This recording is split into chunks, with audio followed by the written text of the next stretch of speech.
Yeah, so dude, that seminar yesterday, you were just saying as you walked in here that the squid guard kind of opened up your mind, and I said, stop talking. Let's just hit record and talk about it because people love jiu-jitsu.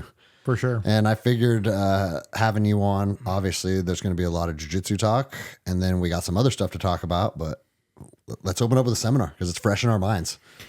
Yeah. So when I heard the topic we went over squid guard, and I don't have a guard, I was like, okay, well, I'm a pressure passer, right? I'm a an ex-wrestler. Squid guard, worm guard doesn't seem like it really fit my style. Yeah. I'm thinking I'm going to be more like a closed guard, butterfly guard, maybe type player. And then squid guard like opened my eyes onto this might be really interesting to start to tackle because of the way it can control the posture of the person in the guard, which actually plays very well with my jiu-jitsu. And you go there from closed guard to controlling the posture with the lapels, which I like with the grips. And so now my brain's just been like, on ultra drive and thinking, when do I start to practice this? Because we have the rev in 4 weeks. And so I don't want to spend any reps not preparing for the rev, but then I want to start diving into the squid guard. Yeah, but bro, also at white belt, like you could hone some new grips and some new entries in the course of, I mean, sometimes you learn something and the next day it's working on people. For sure. So don't think like, I should probably shelf that until April 6th. Like maybe, I don't know, man. At black belt, I probably want my A game to be on display.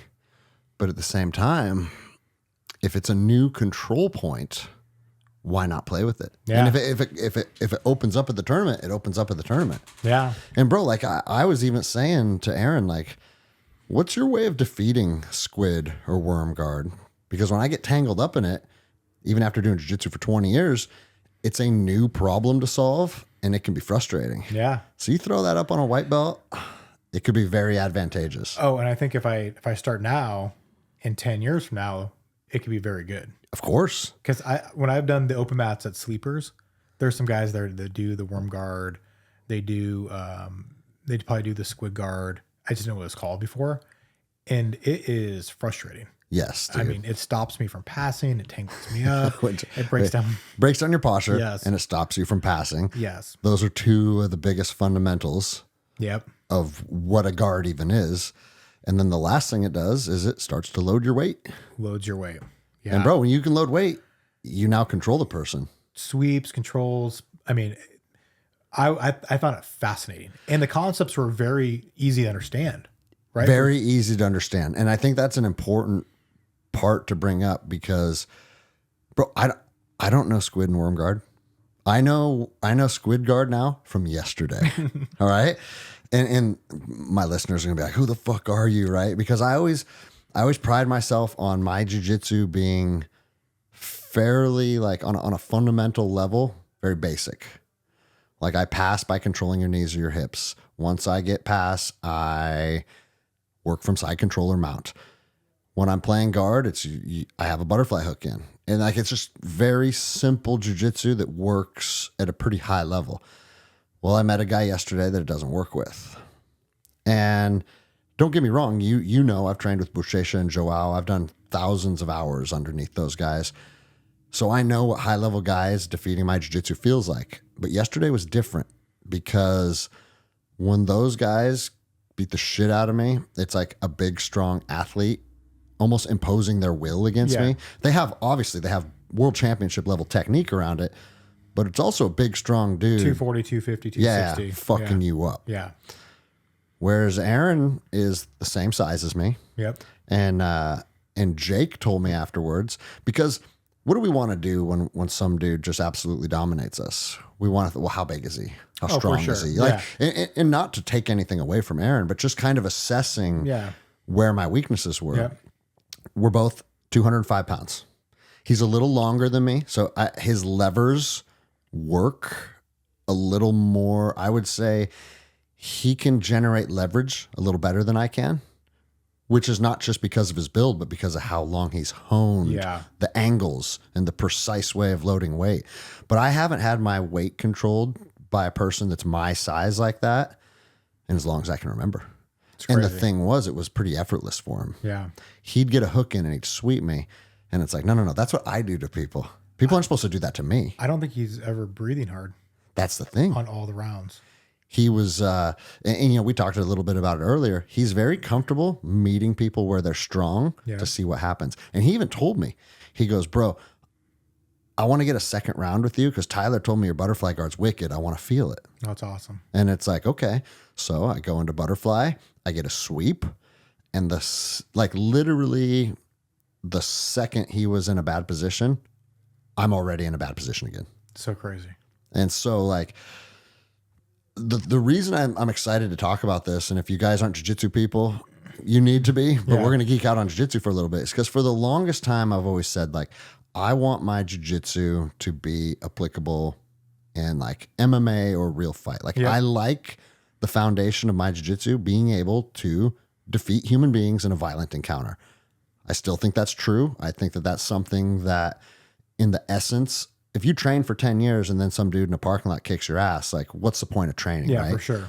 However, what I learned yesterday is if you're going to do gi jiu-jitsu, there's a lot of things that you should have an awareness of and at least like a fundamental knowledge in. Yep. And the way he was tangling people up, if you don't know that and someone does it to you, you are fucked. It was crazy. And it lit a fire in me to want to go out and like kind of expand just my overall knowledge and awareness of jiu-jitsu. So I'm going to geek out on the fucking squid guard. That's awesome. And like, there's all kinds of like the worm guard and octopus guard. And when you hear them, it's like, dude, you guys are fucking jiu-jitsu nerds. Yeah. Yeah, kind of. Yeah, for sure. Well, I texted you last night. I said, it inspired me and humbled me. And why it humbled me is not me. It's because we have some pretty good athletes in our gym. And if I'm rolling with an upper belt, often I might be able to scramble out or wrestle up, and they're still going to, most likely beat me in those rounds, but I can make it somewhat competitive. Right? Yeah. There was no competitive with him, like at all. Like he just toyed with me. It was so not competitive. This is casting shade because I think my rounds probably looked very similar. That anytime he started to get the upper hand, let me up. He just let the roll continue. Yeah, let the roll continue. Let me wrestle up. Yep. But it wasn't really wrestling up. It was just like that was. You could see him relieving the pressure. 100%. I could feel it. Yeah. I could feel the difference. Right. Yeah. But I thought it was really cool by him too, because he could have submitted me 10 times. Yep. And he's like, no, I'm not going to do this. I'm going to go back up. He's going to his feet. I'm going to take him down again. I want to, whatever. And then when we got down there, he could submit me like that if he wanted to. Yeah. And I thought that was rad. But I could start comparing it to like other guys I roll with at this gym and other gyms. And I'm like, wow, I might be able to I might still get tapped a couple times with a brown belt, black belt, purple belt, whatever. But I'll give them a competitive round. Well, and it's because I'm one of those guys, I can tell you. I know that your wrestling is so good that if I get out of position, it could be bad for me. But he doesn't care. He doesn't care, dude. Yeah. And that's the thing. It's like, fuck, man. How long do I have to play this game before I just say, why do I care if Adam mounts me? Why do I care if Adam has me in side control? Because it's going to be uncomfortable? Yeah. Or is it less about the physical side of it, and is it more about optics? I can't have a white belt have me in side control. I can't have a guy that's fucking been doing jiu-jitsu 1/20th the amount of time as me be able to pass my guard. And so it's like, it just starts to make you think about all these things. And then you got a guy that clearly doesn't care. And what did he do? He humiliated all of us. Crazy. Yeah. And I think it's really inspiring in the fact that as you go through your progression of jiu-jitsu, the more that you get exposed to all these different areas and the more proficient you get, then it becomes problem solving and puzzles and art as you get older, because you're not running the same thing all the time, right? Yeah. So you're not just doing your guard pass and your submissions and stuff. And so that becomes really cool, because now as you get a lot of visitors or young people coming up, you've gone from a physical game to a complete mental puzzle. Yeah. And I think that is when I saw this with him, like, oh, this is what jiu-jitsu looks like in my 50s, is because I'm not going to have all the power and the strength and the speed. But if you can get really, because what's funny is he didn't hit a lot of like high athletic moves. No. It was very technical. But however, because I talked to him about this, like you can tell he is a high level athlete. Oh yeah. He's just, he has that in his back pocket. And he'll pull that out when he needs to. When he needs to. Yeah. But I don't think about like, when I say that, I don't think about people that he goes to when he needs to. I'm just thinking about the general hobbyist like myself. Of course. That might be when I'm 50 years old going against somebody who's 35. Yeah. And maybe they're a blue belt or purple belt. And I've been doing it now for 10 plus years. Well, if I have a more round game with a lot of depth in all those areas, then I can still compete on those roles, whereas I don't have to rely so much on my athletic ability and my strength and my weight and stuff, right?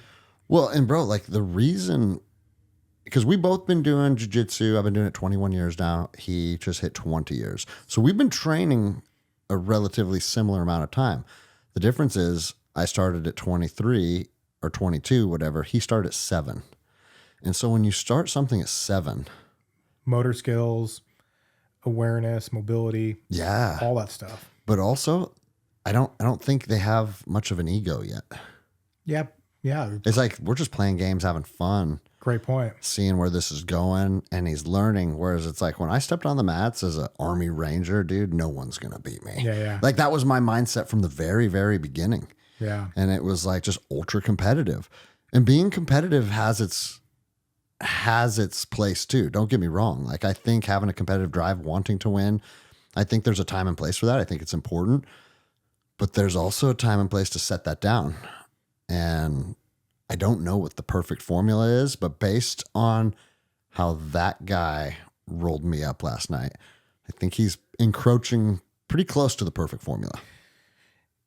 You know how many times he smiled when he was rolling with all of our guys? Not in a like a cocky way. Not a cocky way. Like he's enjoying He's having fun. And it's very clear that he's teaching us, and he's enjoying the experience of teaching us. Yeah. I was like, I don't think I've seen someone roll dominating people with a smile that was not cocky like that before. Yeah. And completely aware that was going on and like checking the clock because he didn't want to whatever, and well, and if I'm being honest too, I think he was being very respectful because I'm the black belt professor. I think he could have poured it on me a lot more than he did. But that's also, you call that like first date rules or whatever. Do you think he was doing that, or do you think he was trying to figure out your jiu-jitsu? A little bit of everything. Okay. To tell you the truth, a little bit of everything. But I say that in a praise of him, not as him like anything negative. I think it's always a good thing when you are the new guy in the room and you're feeling people out and you're getting to know the team. Yeah. He humbled us all in a very gentle and kind manner. Yeah. Where maybe he could be fucking ripping arms right and left or whatever, Yeah. And he chose to have an enjoyable experience with the team. Like you said, he was smiling, having fun, good energy, just good vibes. Great energy. He hit an ankle pick shot on me. I saw it. I watched it. And he let it go. I watched it because it was close to the door. Oh. And I thought the same thing. Yeah. I was like, did he not want to push you back off the mats? Or was it just, is it just his game that like, don't overcommit? If I try it and I get it, cool. And if it's not quite there. No, he had it. Okay, you felt it, yeah. Because during the round, I thought like, I was like, I got my foot up fast enough. But then when I drove home, I was like, he let me go. Like he got it, and then he let me go just to go hit other stuff. Uh-huh. And I was like, wow, I haven't felt that since I was a kid. When I was wrestling freshman varsity and people were toying with me in the wrestling room. Yeah. But I was like, that was crazy because I felt good. Like, I saw it, I got the foot up. But if you roll the tape, you probably see him grab it, let it go, keep on going. Yeah. No, his game on the feet was very interesting because I know how good you are on your feet. And it wasn't that he could even necessarily out wrestle you. It was that he didn't care. He didn't care if you got in on his hips. Mm-mm. He didn't care. Like, whatever position you did, he had an answer for it. Yep. And even if the takedown started to happen, I saw him do basically like your sacrifice throw. Yep. But just build momentum off of that. Yep. And either scramble back to his feet or end up top position. Like those little details that are fascinating. Well, and when he threw me from that wizard. Yeah, dude. I learned something from that. Then we're going to go over tomorrow with Igor, because what I noticed was when guys try to get that wizard and toss us, they try to throw their hips in it. And what he did was he took his shoulder and he drove it to the ground. And so when he had that wizard, he was driving it to the ground, forcing me to go with it. Yeah. Or when other guys throw it, you can get behind and throw them, because other guys are leading with their hips. He led with his shoulder. Did he jump your back from there? Yeah. Well, yeah, but then he let me up. Yeah. Yeah. So and that was the other thing too. When I go with the upper belts, there is a difference on how comfortable he felt on top of me. Like, he just felt really in a position where I felt very uncomfortable that he felt that comfortable. Of course. Yeah. You know, that was psychological warfare taking place. When he was talking about their training method with situationals, has that made you think at all about how you would structure class? Bro, I was insomniac last night. I've been up since like 2:30 to 5:30, and then I got another hour.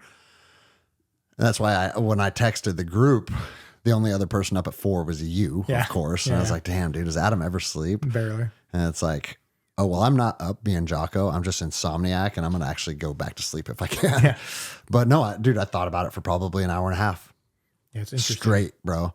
Thinking about, and what we're referring to is basically structuring your training where you're doing tons of situational as opposed to just open rolls. Yep. One thing that he said that was interesting is he's like, I see the majority of injuries at our gym happen during open rolls when people are trying to scramble for position. I thought it was super interesting. Yeah. Whereas if I have you mounted and you're trying to escape from mount, is that a high likelihood of injury? If I have your back and you're trying to escape from my back control, is that a high likelihood of injury? And what he said was no. Now I will say, because I'm literally injured right now from guard passing drills, right? But open guard passing is also a lot of scrambling. You know what I'm saying? Like, for sure. High movement. Yeah. You're trying to match each other's angles. Yeah. There's a lot going on. And that's why I think it's a very good drill. But I was like, dude, it's a lot of lateral movement though. Yeah, exactly. Yeah. I need to, and we're going to do it tonight. I'm going to play with it and kind of see how it serves the team. But tons of not even rotation, positional sparring. Put 2 minutes, 1 minute on the clock, 2 minutes on the clock, and you like what I was thinking about last night. You could do like a group of 3, one person down, one person takes mount, one person watches. Yep. Because now you're getting all the different feedback. Yep. Because dude, I do think visually observing jiu-jitsu, it's huge. It's huge, man. Yeah. And that's something that gets lost on a lot of people because every other sport has it. Yes. If you think about it. Yeah. But if you sit out around in jiu-jitsu, it's because you're a bitch. Exactly. Right? Yeah. Whereas I tweak my knee and I have to sit out and watch. And every time I do it, it's a reminder. It's like, man, there's so much to take in from watching jiu-jitsu. Yep. Not only as a coach, but as an athlete too. Yep. You learn from fucking what you watch. And so I was thinking groups of 3, one person down, one person up, one person watching, and put maybe 1 to 2 minutes on the clock. And now we start to work through a lot of bad positions. Yeah. The thing that I've noticed, and I'd love your feedback on it because being relatively new to the gym, rotation training when it's just blind rotation, right? You might get Annie, and then you might get my daughter Siler, and then you might get Will. And it's like, okay, one of those reps was like a feasible training rep. And then the other 2 was really almost drilling. Yep. Now, is that good or bad? It just is, right? But when you're preparing for a competition, what do you probably want? Similar size, similar skill. Yep. So tonight, I want to do groups of 3, similar size, similar skill. That's awesome. And now that person's going to mount you. Yeah. Because when Annie mounts you and you throw her off of you, who is that really building? And for those who don't know, I think Annie's 105 pounds or something, like a very small female. And she's a savage, but it is what it is, right? If she was 240, she would kill me. Dude, she's 240. She'd kill all of us. Yeah, that's pretty crazy. But I'm thinking, what do we want? We want to solve a problem. Yeah. We don't want to just escape because of a weight discrepancy. Yep. Solve the problem technically. And so that's what I plan on doing today. And then the other thing I was thinking about, when you say start and mount, all right, does the drill end when mount is escaped from? Or do you simply let the 2 minutes play out, let jiu-jitsu happen from there? Like, maybe you make the round short enough where jiu-jitsu happens from there. Instead of like, I bumped him into my guard. All right, now reset, right? Because if you reset right away, I feel like it almost allows you to... Well, you kill time. You waste time. Waste time. And then also like... You can also give it up. You can give it up a little bit. So that's a wrestling drill where they'll put you in a position and they'll put 2 minutes or a minute or whatever it is. I think it's a minute because I think wrestling rounds are 2 minutes long. And then it was just a wrestle. So it's just live for 2 minutes. Live for 2 minutes. Starting from one position. Starting from one position. Because the other reason I think that that's important is because a lot of either escapes or reversals or regarding or whatever you do to get out of a position needs to be built into your game to be thinking a little further down the road. Yep. Right? So if my mount escape is to bump your hips in the air and set you into a butterfly, I want to work a sweep right off of that. Yeah. Because I've captured the momentum of the fight now. Yeah. Like, I don't want to bump you into my butterfly and then let you settle in. Yeah. And then try and sweep you. I want to bump butterfly, and then as that's happening, sweep you. But if the drill is, as soon as he's out of mount, we stop, I feel like you're losing that chain. Yeah. I love that. Okay. So I think, Will ran a class before we started comp class, probably a month or two ago, maybe even 3 months ago, where it was groups of 4. And they did rotations through 4 people rather than 3. And that was pretty good too. So 3 or 4. I really liked it because if you on this one, if you got a mount, right, mount escaped, then on the bottom I'd go against all 3 people. Let's just say, right, it's in bottom position, and let's say I had a minute on the clock. If I got out in 30 seconds, I got to rest for 30 seconds. If the person in mount kept me down there the entire minute, the next person comes in. So it's a little Shark Tank. Oh, I see. Right? So in that scenario, it behooves you to fight hard and fight early. Fight hard, fight early, and it conditions you, and you get 3 different people that you're kind of figuring it out. So it's a 3-minute drill with 3 different people attacking you. Yeah, and then you rotate. So what was he doing? Like 10 seconds to swap partners or something seconds, like that? Yeah. Okay. Yeah, it might have been 45-15. Might have been 45 seconds, 15 seconds rest or something. Yeah. He would remember, but I really liked it because it was conditioning, but then also, you got to benefit if you got out of it. Right. Mm-hmm. And then he paired us up for body styles. Yeah. So that was nice. So he ran rotationals and the whole thing took like 9 minutes, 10 minutes because every person would have to rotate through, right? Yeah. Down there. And so that was pretty cool. The gym in Orlando that I go to when I travel there, one of the things they do for their situationals is they go, they run through like the drills and everything during the day and the move they're working on. And then they do what you say, which is like find your jiu-jitsu. Mm-hmm. So they want you to go back and forth and kind of sit there and feel like, hey, my body style is different than your body style. So our squid guard's gonna be different. But I want you guys to really feel that, right? Then I want you to give some resistance, go back and forth. And they do that for like 10 minutes. Then they go into 5-minute situationals where they put us in, one guy's trying to sweep and the other guy's trying to pass. Mm-hmm. And the guy that's trying to pass does it for like 2.5 minutes. And then we flop. Okay. And that was pretty fun too, because it kind of progressed you through it from move to feel how you would do it to, okay, now we're going to ratchet up the intensity a little bit. Yeah. And then they'd swap us and they'd say, okay, now we're going to put you, Adam, over here with this guy. And we're going to do another 5 minutes, each 2.5. And I thought that was a pretty cool way to kind of learn to move. Bro, what I'm learning, and you know, a lifelong wrestler, you've obviously learned this too over the years, is like your ability to coach and build your team. It's just like your jiu-jitsu. It's always changing. New methods, new people come through, like Aaron Teagues last night, perfect example. Hey, my team does this. And then you roll with them. It's like, okay, well, whatever your team does, I'm now interested. Yep. And especially in the jiu-jitsu world, with everybody talking about ecological jiu-jitsu. Yeah. And I kind of, there's a part of me that's like, okay, on one hand, we're discussing training mechanisms, so it's a good thing. Yep. But it's also weird how, like, people are so tribal, they just want to, like, buy in on an idea and say, this is what it is. For sure. And I like that Aaron touched on that, because he's like, well, to say that drilling is not an important part of jiu-jitsu, I think the pendulum swung so far that you're also out of touch with reality on that side of it as well. For sure. Because, bro, I was thinking about this when the guys are like, just put them in a position and let them work out of it. Okay. That would be like saying, hey, bro, do you want to build a rocket ship and go to Mars? Yes. Okay, let's go out into the forest. Yeah.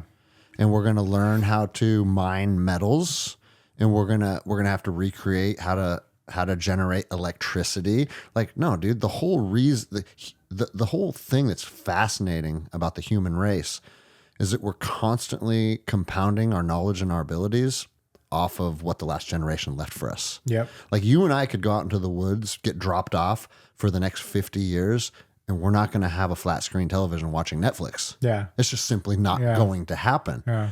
However, suddenly, like, you don't want to pass down knowledge, because when we're going live, I'm not passing knowledge to you. No. I am implementing my game against you. You're implementing my game against me, your game against me.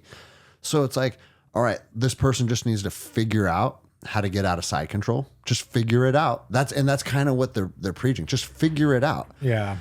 Because they say if you practice it under anything other than live pressure and live, like, intensity, you're building a false rep. Well, bro, I mean, fuck, dude, I've done fucking thousands of rounds of stand up where we're hitting each other at 30%. Because we don't all want to have CTE after practice. I did this with Josh last night, right? He just wanted to go like at 70% because he's preparing for the rev. I'm 40 pounds heavier than him, 45 pounds heavier. And so he wanted like a productive round where he's just not dealing with my weight the whole time. So I took it back. I said, awesome, man. I'm going to go 70% and not use my weight on it, because that's not who he's going to go against. Yeah. And you have to be able to do that. You have to be able to adjust. Well, and to think that you shouldn't drill, it seems strange to me, because it's like, hey, when I get into side control, I want to build a frame with the bottom of my wrist, not my hand. Yeah. Because if I build my frame with my hand, it could actually compromise my wrist and my structure. That's not just going to intuitively be understood until what? Someone breaks your wrist by sprawling down and snapping your hip. It's like, obviously, we drill, we show positions, we talk through the nuances, and then there's a lot of live training on the back end. Now, other gyms have went so far the other way that I had, you actually know him. I'm not going to say his name on the air because I don't know if he wants this to be out there or not, but he got a blue belt, and he told me, bro, my gym doesn't do live rolls. We only drill. Wow. And then when I rolled live with them, that was very apparent. It's like, oh, this is someone that doesn't roll live. Yep. And that sounds absolutely egregious. Yep. Like, if you want the pendulum to, I would much rather have the pendulum swing that, hey, every position is 100%. Yeah. Because you are going to get tough. Yeah. You are going to figure things out. For sure. I just don't think it's optimal to learn the nuances of technique. Yeah, I think if I relate this back to football, if I was going to look at jiu-jitsu, when you're younger, there's a lot of drills. Okay, because they're trying to build muscle memory. Then as you go from like your 8th grade year to your freshman year, and then even going into your senior year, you drill a lot at the beginning, first few weeks of practice. Then you start to do more like quote unquote situationals and then live and stuff, right? By the end of the season, because you're gearing up for the playoffs, right, the postseason, you're doing a lot less volume.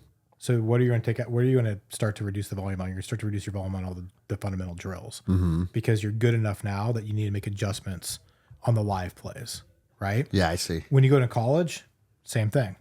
You do a lot of drilling at the beginning, a lot of fundamentals, and then you start to taper down. In the pros, your drills and your fundamentals are kind of done by yourself. And when you come together as a team, you're doing a lot more of like situationals and live sparring, if you will. And so that's because you have all this muscle memory built.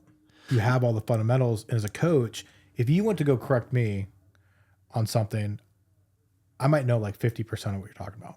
You go to correct Andy on something, he's going to know exactly what you're talking about. Because I don't have that experience or that muscle memory yet.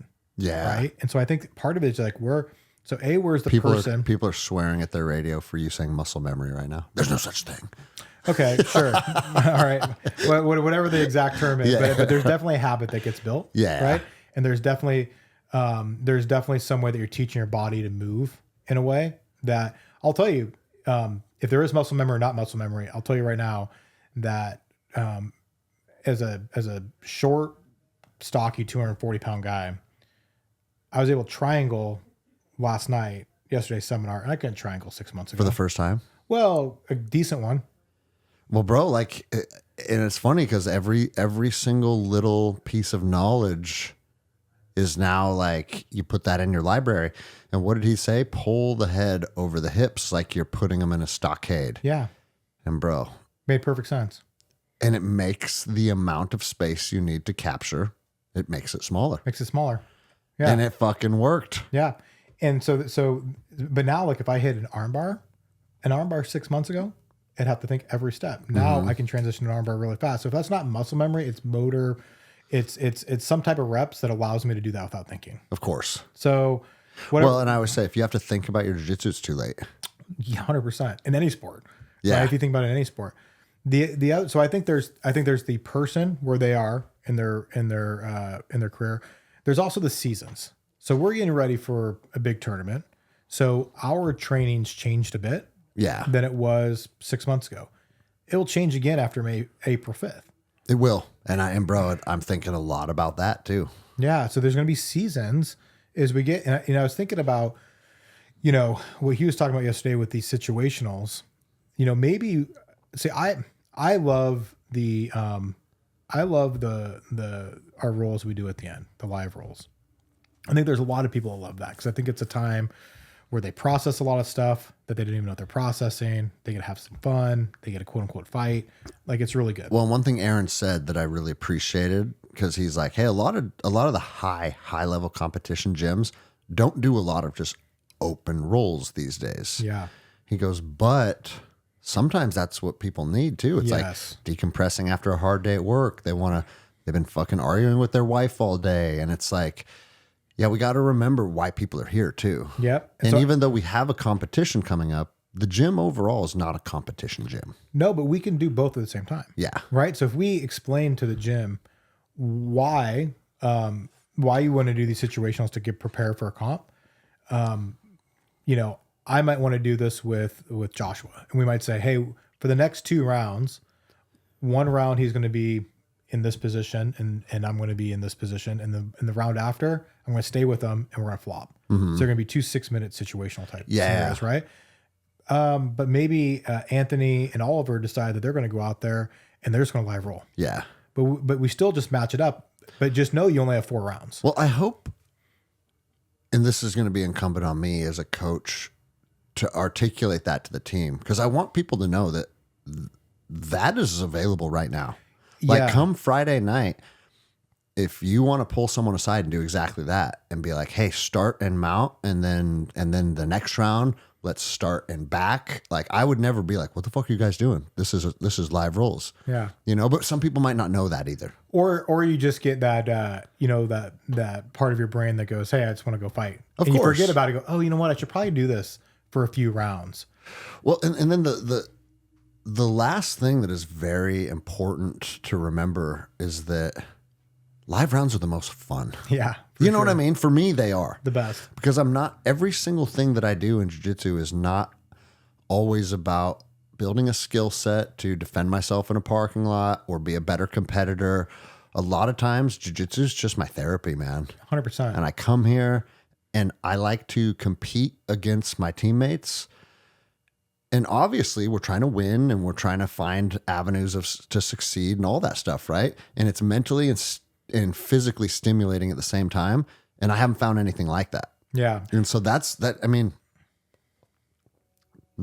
main reason why, like, I think live roles have attracted the most amount of people, is because it's like that part of training, you really can't get anything like that anywhere else in life.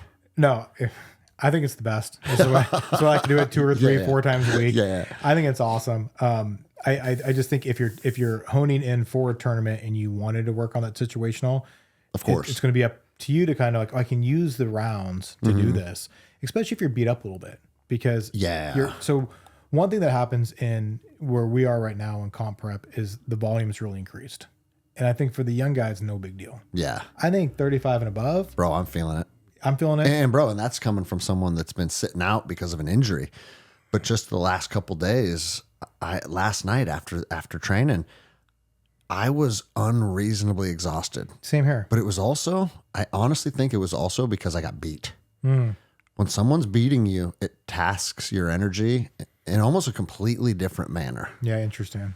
Yeah, probably at your level too, because it's the mental part too of just like thinking like, okay, how am I in this position? How can I get out of this position? What happened there? You know what was funny too is I had it happen for maybe only 10 seconds yesterday, where I forget, I think he got mount and got settled down. Yeah. And I started to get that fucking, oh no feeling, right? And then I literally have to tell myself again, no, this is a gift, man. Yeah. Like, figure out a way and see what happens.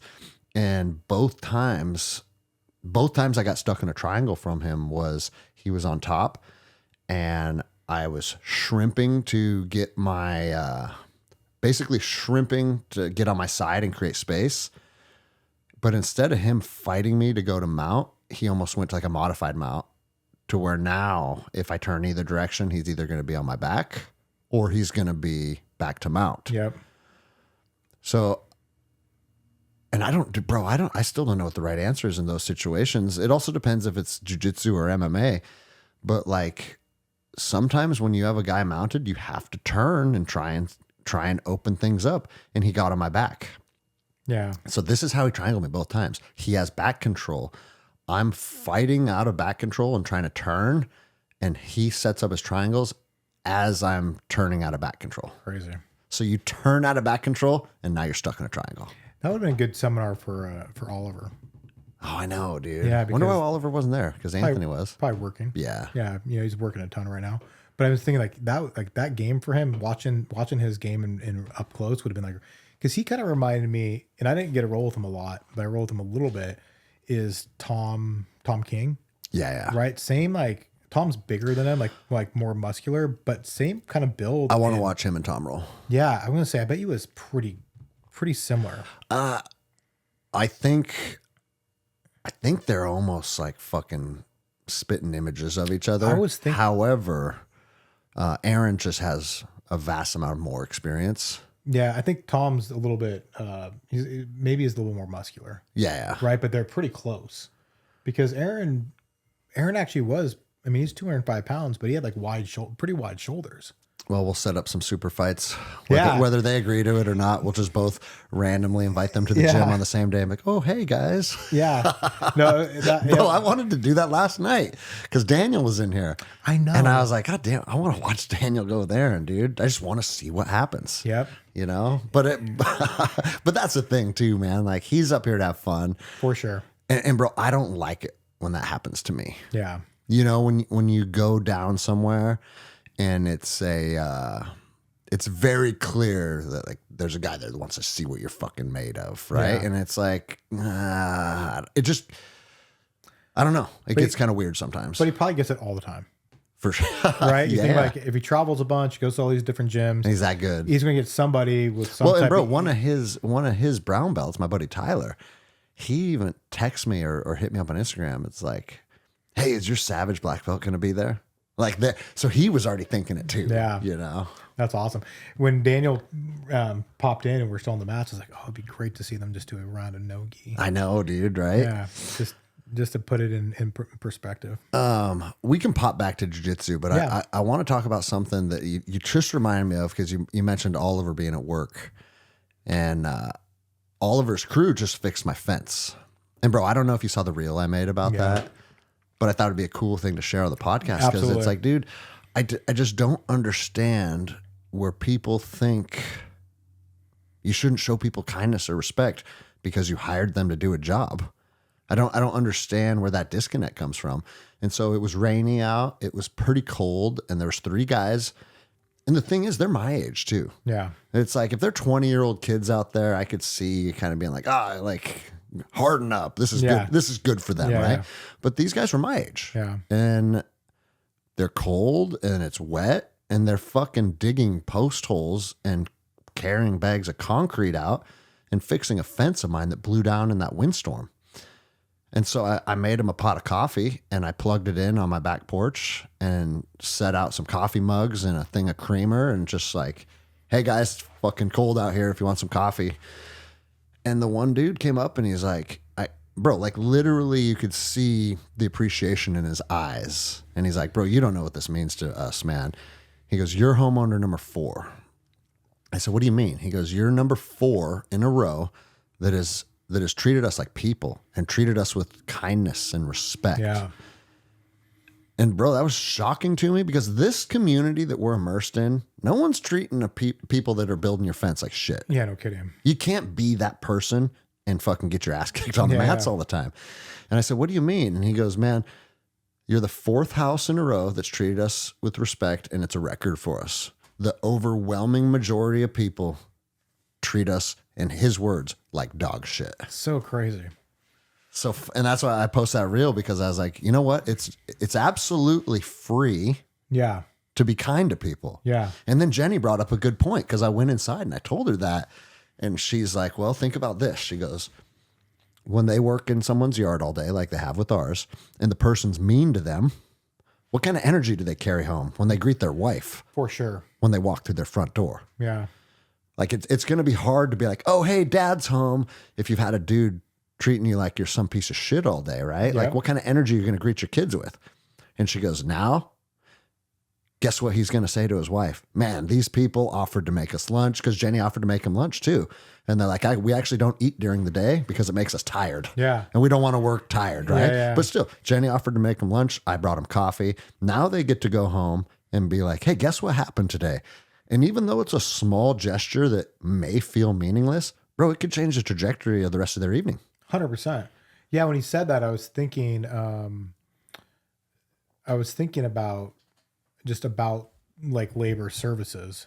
And I remember when my dad, he was a builder at one point, and just how he'd always bring like to his contractors water, lunch, like whatever that's above and beyond. I go, I wonder, that probably did fall off for some reason. People quit doing that. Almost like they're expected to do that job. I'm paying to do this job rather than, oh yeah, but they're also serving me to do this job. They don't have to do it. Well, yeah, dude. And the thing is like, okay, I'm not saying everybody has to go out of their way to like make them lunch or bring them coffee, but you can literally walk out there and be like, dude, it looks great out here, man. Exactly. I appreciate you guys. Something like that, right? Yeah. But here's the other side of it. I've built enough. I mean, I'm not some fucking carpenter, but I have an understanding of building enough to understand that, man, the little nuances matter. If that's not perfectly level, Yes. and you don't run your string perfectly parallel, like if you start to cut corners on things, it may look like it's completed. The finished product may look the same, but the overall quality of your fence and if your gates aren't perfectly square, like those little things, Yeah. those are going to impact me. Absolutely. So why the fuck would I want someone that's like, hey, if I treat them with respect, and I'm not treating with respect because of this, but it's also a consideration. Yeah. You think they're going to be willing to like go that extra mile? Yeah. If you're treating them like a slave? Or it'll also pay it forward because they'll probably head in the next job just feeling really good. Right. That's right. Yeah, there's that's the right. whole, and then who knows, like when they run into somebody at the grocery store and, and how they now interact with that person at the grocery store because they've had a good experience on their job. But if you treat them like a piece of crap and they have to go to groceries on the way home and they go to groceries on the way home and now they're in a bad mood, and it just has a ripple effect. If I was the owner of that company, I would give my employees the autonomy to be like, hey, if someone's disrespectful, literally just fucking throw all the product down and walk away. Just build it halfway, then leave. Yeah, and just leave. Yeah. Like the second you're disrespectful to my employees, because you know what would happen? That reputation would start to speak for itself. Yeah. And be like, hey, we demand respect, dude. I wonder if, because like doing fence, doing drywall, digging ditches, like it's really hard work. And it's really hard work in the winter months in the Pacific Northwest. Yeah. Like in June or July, August, it's kind of nice when you're a younger kid and everything, right? I wonder if people haven't had those experiences and they don't have an appreciation for like how hard that job is. 100%, dude. Yeah. Cause like, well, bro, I'll tell you right now, I've done a lot of hard things through military operations and athletics, right? But when we were building that new CrossFit building, we were running a water line in, and I had to dig a ditch. I think it was like 15 feet. And bro, dude, 4 minutes into it, I felt like I was doing Murph. oh yeah. Like using a pickaxe to break the ground up. Yeah. And then shoveling it out and then repeat. And doing that for, I don't even remember what it was, 45 minutes or something. And I remember thinking, I was like, dude, I'm literally doing this at a CrossFit gym, and they're inside slamming fucking wall balls and shit. Like, guys, just come out here and grab a pickaxe, dude. And it's because I had a whoop strap on, and bro, I don't remember what the numbers were, but it was, bro, it was doing the same thing at like a high intensity Metcon. Yep. Yeah. So yeah, those dudes are working, man. When I was 17, 18, I worked construction in the summer times, and you're labor. So you're digging ditches, right? You'd be doing a big plot, and you have all your framers and your carpenters and cement guys, and everything, right? But like the labor guys are 18, 19, we're digging ditches. And you were spent by the end of the shift.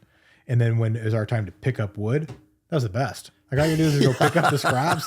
This is awesome. Yeah. And I thought to myself, like, oh, this is why we're all young, because you could not do this when you're 35, 40 years old, because you could recover by the next day. But when you went home that night, man, you were pretty beat up. Yeah. And bro, I feel for those guys, man. Yeah. And that's why, like, I feel like if you're in the trades, the only way out of that, and I shouldn't say out of it because you don't need an escape, but like eventually you got to be the guy that's doing the bids and like running the company from the back end. Because the thought of like, and don't get me wrong, I love gnarly workouts, but on my terms. Yeah. I don't want to have to like, hey, every morning you're going to wake up and you're going to fucking dig ditches indefinitely. Well, so number one, there's massive opportunity for those folks that are starting on the labor side of the trades to vertically move up, right? Because there's just not enough coming into them. Yeah. And bro, everybody's talking about that. Everybody's talking about that. Well, you said that was, wasn't that one of the big talking points? Yeah. Dude, talk about that and pull your mic over a little bit though. Yep. There we go. Okay. Yeah. So we'll go just to like the industrial manufacturing and technology sector, because that's where I live in. And, but this will also relate to the trades too. Okay. But so in industrial manufacturing and technology in the United States, there's this massive labor gap that's approaching us. So I'm on a board of an organization, National Fluid Power Association, and these are all of these different, leaders and executives from industrial companies, companies that build like the pumps, motors, valves, engines, and stuff that go into heavy machinery or inside the factory. And some of these companies are, 100 billion a year, and some of them are smaller companies like us, tens of millions a year. So super small. Yeah, but but just complete different, different lines of the area. Everybody has the same problem they're facing, which is they can't find enough qualified talent in the United States. And the reason is you have 5 baby boomers exiting our industry for only 2 Gen Zers coming in. And so What age range are baby boomers right now? Like 50 and above, basically. 50 and above. Yeah, 50, 55. Okay, and then Gen Z, or is what, 20-year-olds? Yeah, brand new college graduates. Let's say Okay. it's 20 to 22, right? So trade graduate or college graduate. And the crazy thing is the baby boomers might have been in a company for 10, 20, 30 years, or they only had like 2 or 3 jobs in the same industry. So they have a ton of knowledge, expertise, how to solve problems, you name it, right? The Rolodex of people inside the industry to help them with stuff. The Gen Zers that are coming in are going to sit in a job for 2.9 years before they move. And that's just statistically what's happening? Statistically what's happening, because they're learning a skill. And I'm really happy for them because they're learning a skill. They're becoming valuable. And if their company's not going to pay them what it's worth, they can go find other companies that will pay them what it's worth, because there's a lot more opportunity and a lot more easier way to get connected. Right.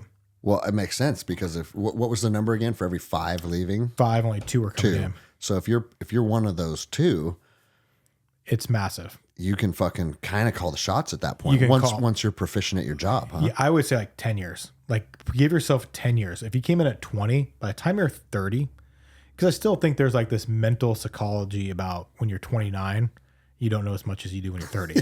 It's like the weirdest thing, right? Yeah. But for some reason, when you're 30 and when you hit 40 in industry, people still kind of like look at you different. But 10 years goes by like that. Yeah. If you think about it, right? So it takes 10 years to become a black belt. And everyone says when they become a black belt, they realize what they don't know about jiu-jitsu. Yeah, you're kind of starting over. So same thing in this industry. Like if you came in and you're like, I'm going to get my black belt.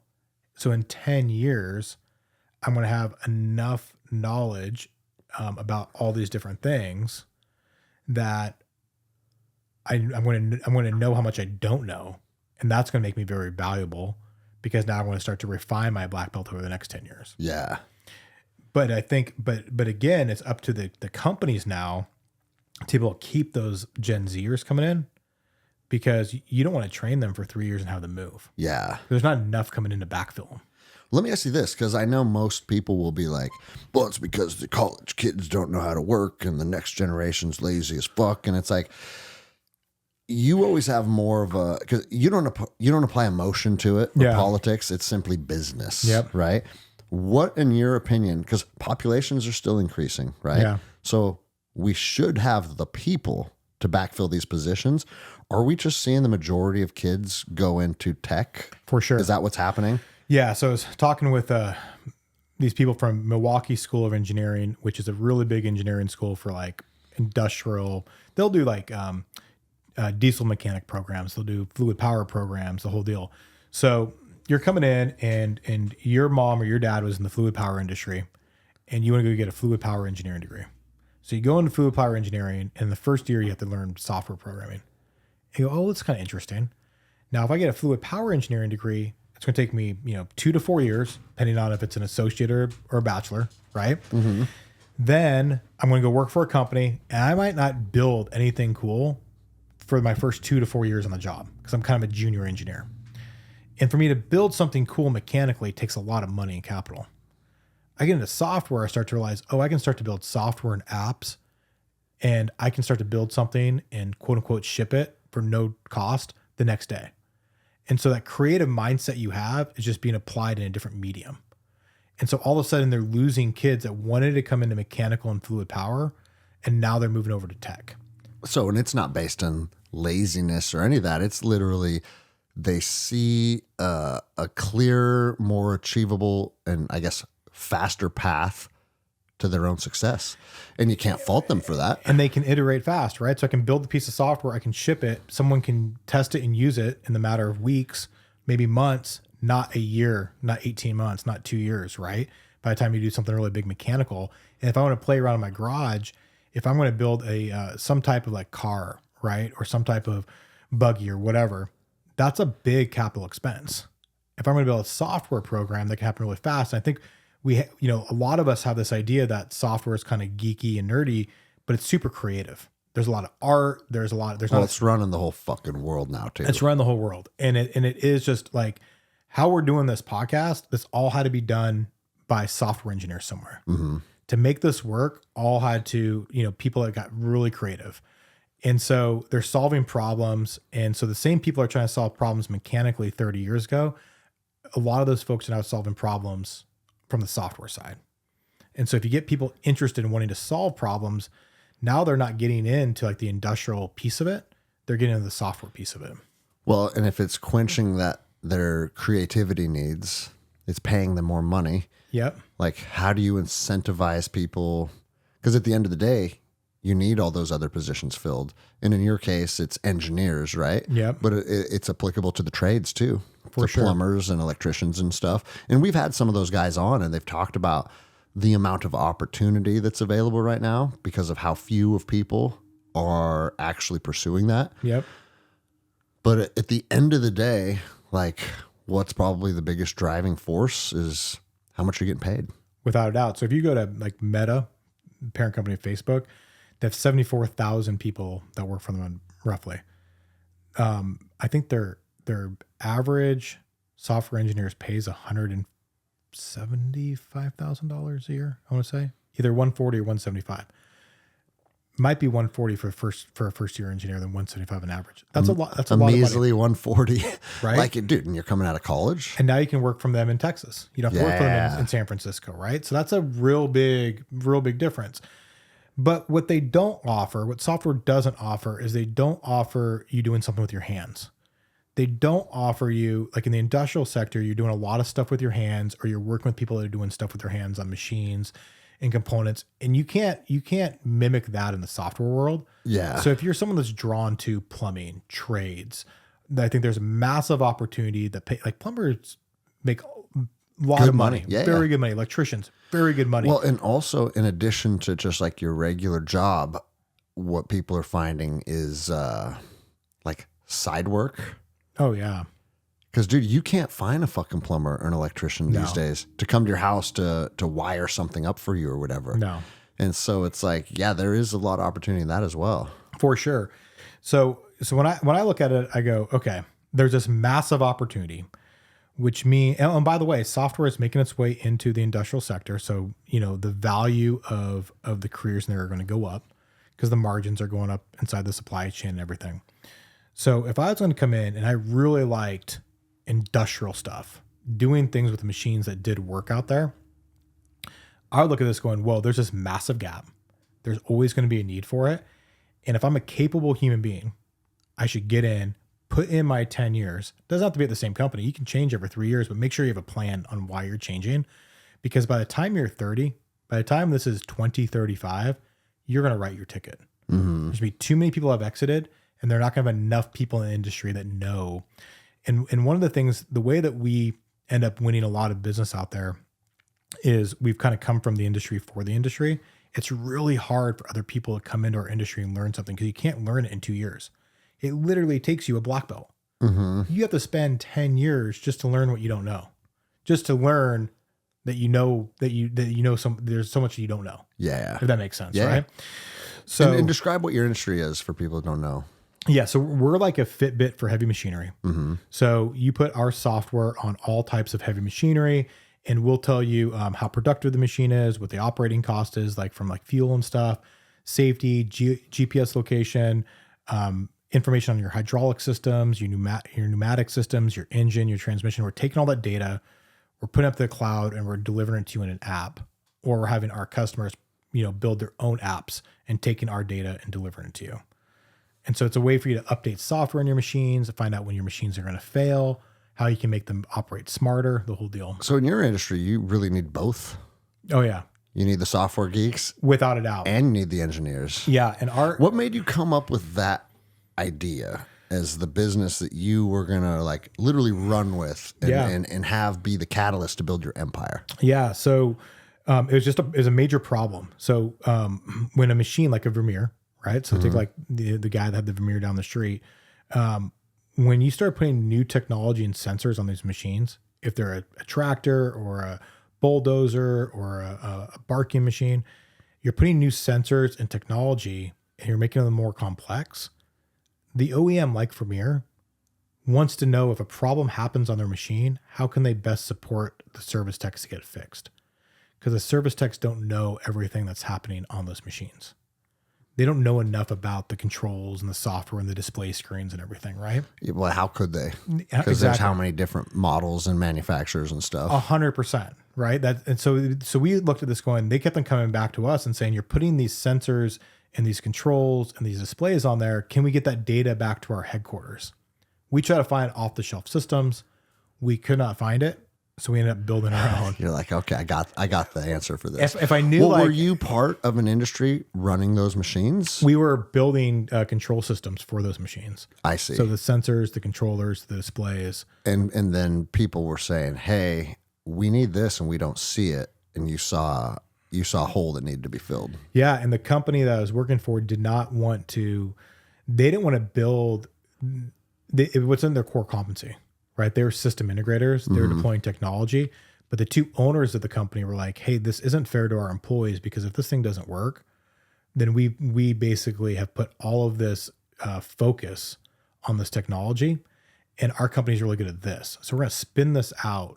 And one of the owners, myself, started this company. He was, last 10 years of his career. And he said, hey, let's go do this. And we started off 10 years ago now. And that allowed the other company just to like do what they're good at because they weren't software developers. They weren't tech developers. So did you work hand in hand with them then?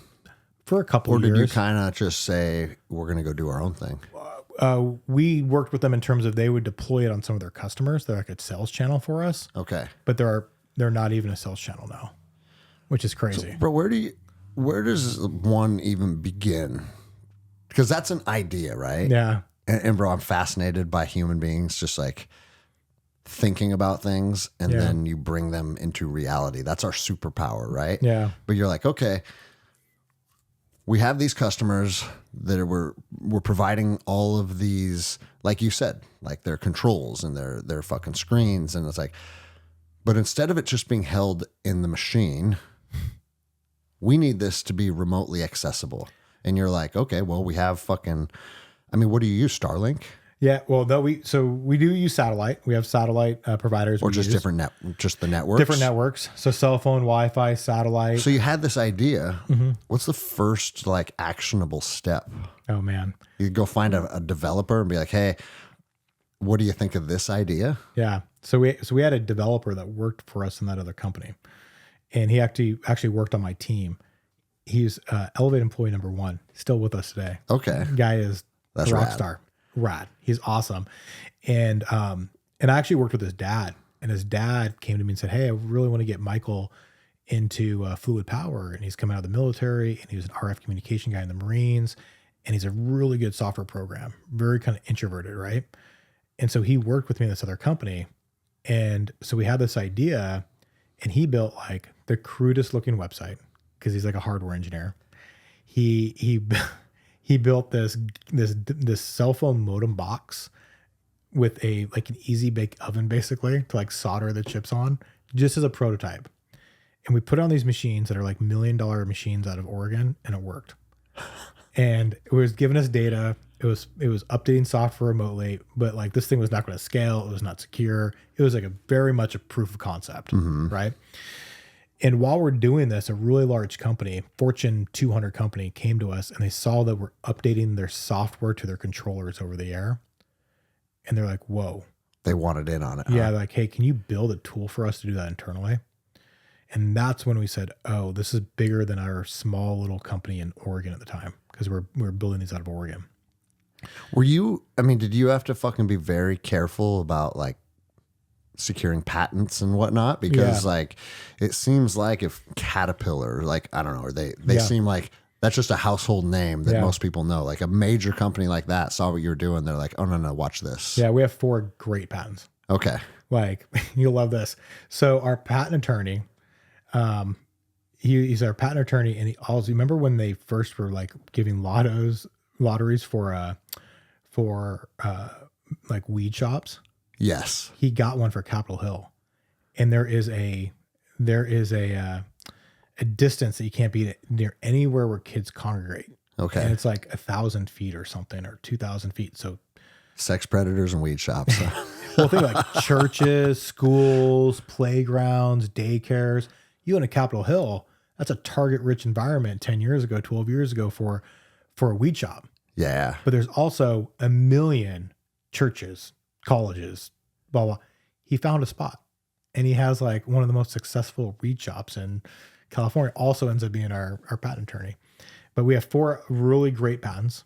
So you can use a patent as a sword or a shield. We'll probably never use it for either. But if someone ever acquired, What do you mean by that? So there are companies that will use their patents to go after small companies and say you're infringing on us and we're going to sue you. I see. Right. So that's using it as a sword. Yeah, and you're there's a shield as a small company going, whoa, you're attacking me. I have this shield. Like you can't get this. So typically it never gets to litigation. You're just kind of creating licensing agreements because like, oh, you might infringe a bit here, but we'll make a license agreement, whatever the case is. So we were super fortunate to get 4 really good patents right out of the gate. Like we spent a lot of money on it, but it was well worth it because have any of the heavy hitters ever came and just tried to buy you out? Oh yeah. Yeah, for sure. We've had. Do you have a number in the back of your mind that everybody has a number? I do right? now, but I didn't a couple of years ago. Just because you wanted to experience the process of it? Yeah. Okay. I do now. We've had 3 companies talk to us about it. 3 of our partners and customers. I'd say they're partners and customers.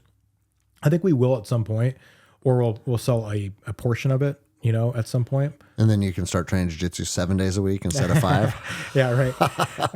And be bored, probably. Be bored. No, so I'd probably, if we ever get to that point, I would definitely stay because I would want to make sure that it's in the right hands to kind of carry out our vision of what we want to accomplish in the industry. Also, like our team would want to. I'd have to make sure it's a good place that our team, because they're like family members to us, right? They've been with us in this whole ride. And there's a lot on our team now that I don't know as well. I'm getting to know them because some of them joined last year or 18 months, but they're folks that have been with us for like Michael for 10 years now. And so, I was with him before he got married, and now he's married, and now he's got like, you're 2 going through a bunch of different seasons of life. Right. And so like, wow. So whatever we do with it's more than just the company. It's the families. How many employees do you have now? 25. 25. But we'll be like probably 35 to 40 by the end of the year. What would you say is the number one leadership trait that is most important for success? I would say transparency. We're very transparent with financials. We're very transparent with decisions. We're transparent with disagreements, right? So we can. So transparency builds trust. So trust you can't. They say trust is earned, but trust is really built, right, between people. Because when I say it's like earned, that concept is kind of like someone has to earn, like if you're like the boss, someone has to earn your trust. Well, no, trust has to be built between both of you. It's not like a one-way street. Yeah, earned. I see what you're saying. See what I'm saying? You use it in that context, it almost has a little like bit of right. But you have to build it together, right? Because so you could trust somebody, but do they trust you? So you have to build that together, right? So so trust there, and then I think there's a delegation aspect. So like, for instance, if you look at like our VP of engineering and our VP of sales, or even myself, we could all have different opinions about how to do something. And you have to be, if you have the trust and the transparency, you guys have very strong disagreements, but as soon as the decision's made, then you're behind it. Everybody's on board. Yeah. And as soon as that's broken at any level in the company, as soon as that trust and transparency is broken, like you feel like people aren't being transparent and they're not being truthful or they're not trustworthy, then you got to make that change. Yeah. Right. And it's got to go up and down. So I think those two things go hand in hand, because it's like, if you build that trust first and then you have a disagreement with this person based on X, Y, and Z, as long as that trust is there, it's, at the foundation of why they came to that decision is everybody's best interest. Absolutely. They're not a snake in the grass. They're not trying to be self-serving. Yeah. They're not trying to work some backdoor deal. And it's like, once those options are off the table, it's a lot easier to get behind them. And that's the thing. It's why Jocko's been so successful bringing military leadership tactics into the corporate world. Because you do that every day in the Army. It's like, hey, this is the operation. Your squad's going to go here. The squad's going to come down from here. and it's like, well, I don't know. I think maybe we should approach from this side, and you can have a talk about it, right? But then once, hey, all right, this is the finalized operation order, and this is where you're going. Even if you don't think it's the best optimal position or approach or whatever it may be, if you know that your PL or company commander is doing it with undoubtedly your best interest in mind, yes, you can still get behind the plan. Yep, 100%. And that's exactly how we operate the business. And then the other piece I'd say from it too, like from a leadership perspective, is not having emotional swings. And so you can get intense, right? So you always like, you know, here comes out Crazy Anderson, right? He hasn't come out in a while, right? But if you did it all the time, people start not to take it as serious, right? Yeah, no, but then, very, but then true. When it does, it's like, oh, this really matters. I got to listen in. Same thing with leadership. If you're up and down all the time, then people kind of like just block out the noise. Yeah. So you have, and so if you go at a pretty even state, then if something's really good or really bad, and you have to talk to your leaders about it, like you don't want to go down to like everybody, but if you had to talk to like your VPs about it, then they know like, oh, this is concerning or this is really exciting. They can gauge like, oh, you're really, this is such a big opportunity or such a big time for us to invest in. We better figure out how to invest in to make this work. Yeah. Right. But if everything's like that, then you lose credibility on it. On the same token, I was talking to one of our board members, and they had a really interesting take that when they look at leaders, they don't like to see those swings because a lot of people might have had some type of emotional stress growing up from parents that had big emotional swings. Yeah. And that's a lot more common than you think. And so as a leader, bro, it's everybody. Everybody. Like so many people have traumatic experiences. Yes. And I've talked a little bit about it on the podcast lately because it's like, as this community that we're a part of, a lot of people are doing the personal excellence thing and they're trying to grow. Part of that is kind of opening up and moving past those traumas. Yep. And bro, they're everywhere. Everywhere. And that like resonated so much. I was like, oh wow. Because everything. Bro, even acknowledging that as a leader puts you probably light years ahead of a lot of people. So it's so funny. You talk about how the universe connects stuff, right? I always knew like, not to have the swings because of what's good for the overall business, because you wanted people to know when something's really important. Yeah. But when they told me that piece, and then everything that we've been going through growth of a community here, and like, oh, yeah, it connects. Like the universe connected these dots. I'm like, that makes so much sense, because if you are emotional swinging, man, the people that are working for you now, the trauma that they've experienced in their lives, and now you're going to bring that same type of emotional swing. It's not being delivered in the same way.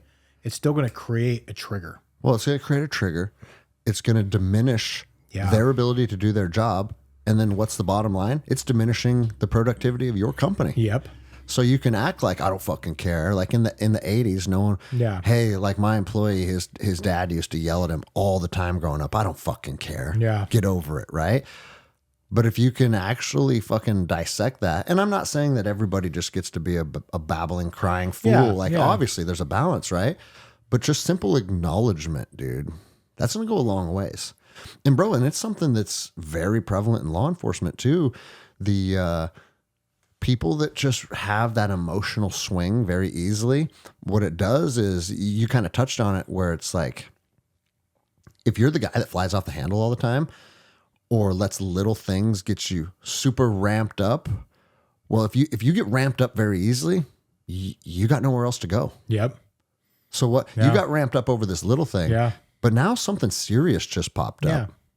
Nobody's going to take you serious now. It's the cry wolf story. Yeah, because you're already at level 10, and they're like, oh, now he's just at more level 10.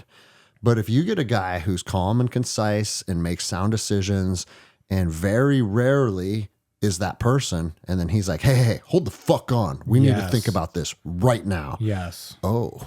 Yeah. Oh, okay. Yeah. And it has to be genuine, right? Because I've been around people that have used it as manipulation. Right. And so then as soon as you get caught on that, your trust is broken. People don't take you serious.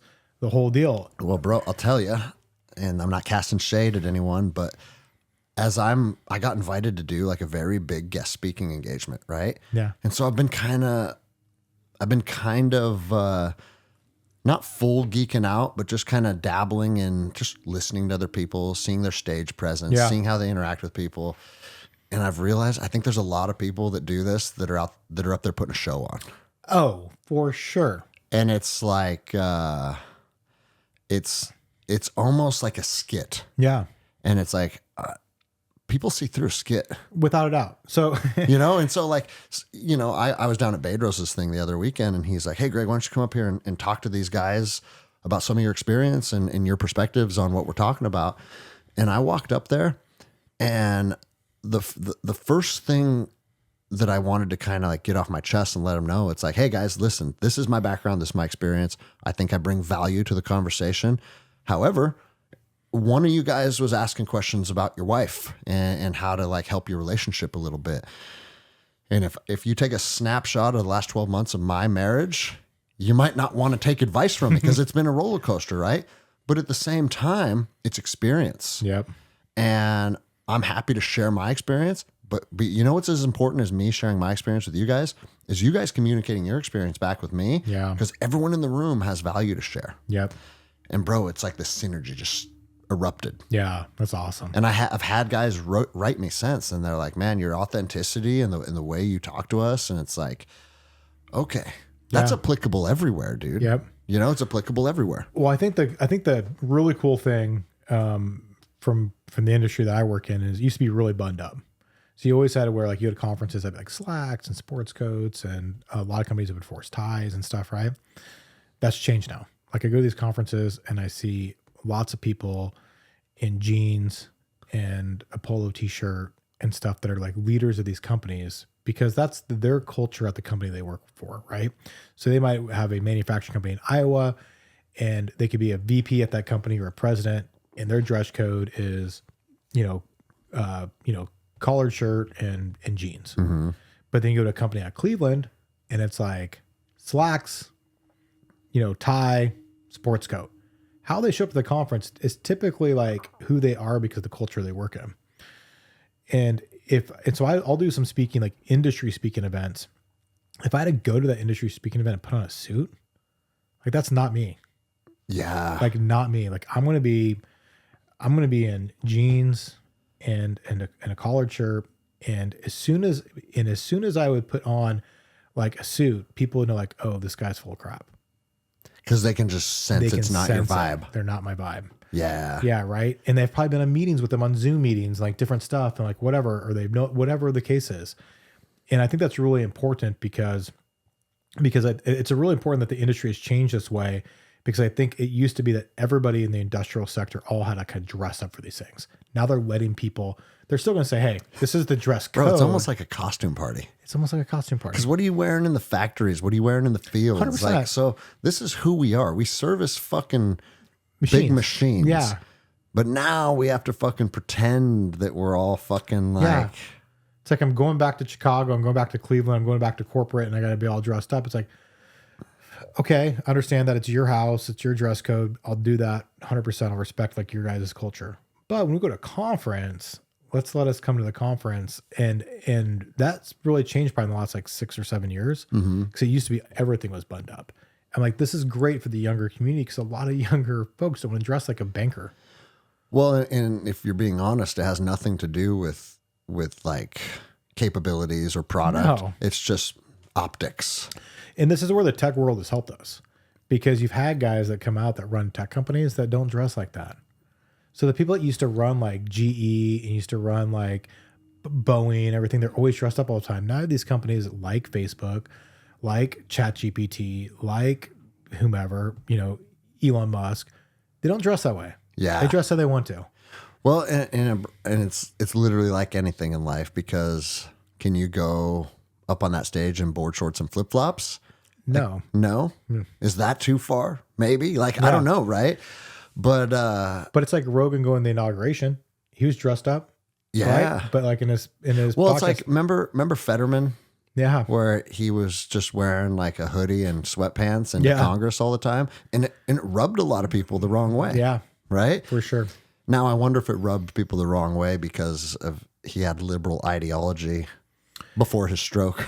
Yeah. Bro, that dude had a stroke and started talking like a lot of common sense. Yeah, well, that's Like, wait, what happened there, dude? I think he is I think he's like the Democrat Party of the 90s. Like he's still in, like, he hasn't shifted. Like the party's like shifted, and I think he's kind of like, hey, this is where I am. Like, well, I think, not that we have to go down a political rabbit hole, but it's kind of fascinating because I think he was kind of towing their line on all their bullshit, and then was kind of just like, fuck it, dude. This is because, I mean, he went on Rogan. Yeah. When you go on Rogan, what that tells me is you're not afraid of a conversation. Yeah. If you're not afraid of a conversation, you at least have to have some type of, like, I don't know, your stances have to be rooted in, like, your morals and ethics. Yeah, you're not reading off talking points. Regardless if they're bullshit or not, like, hey, this is what I stand for. Yeah. And most people in politics don't know what they stand for. That's why they're afraid of long format discussions. It's like that clip. Do you see that clip that's been going around the internet where it was like 22 congressmen or senators or whatever, and they're all saying the exact same thing? Oh, dude. Oh, I see those all the time with the news announcers too. Yeah. And they'll go over like 10 different fucking networks and it's verbatim. It's crazy. And then they stack them over on top of each other and you can just hear one big paragraph being read. And it's like, if that doesn't show you the propaganda machine at work, what will? Yeah, I'm kind of interested to see what's going to happen because ratings are down. And I think there's a massive sell-off. Is it, who's the parent company that owns NBC? But they're selling off like a lot of their news organization. It's kind of crazy. They're keeping like the Real Housewives and they're selling off like CNBC. And you go, whoa, that's crazy. So I heard Elon was thinking about buying them. That'd be the best. You know, that would be. I love what he's doing though. I think just talking about transparency builds trust. Like just the transparency what Doge has done, regardless if like you think there's been overshot or whatever. I'm sure there has, and they've mentioned that, right? There's been like probably some unintended consequences, and that happens. A lot of organizations that come in, bro, there's going to be growing pains. Yeah, and it's like I've heard they've cut funding to this. And now we don't have park rangers here, and people are mad because trails got shut down. They'll get that refunded. Like little things happening like that, and it's like, dude, no one's saying that this is going to be fucking perfectly with no bumps or bruises along the way, fucking rolled out, right?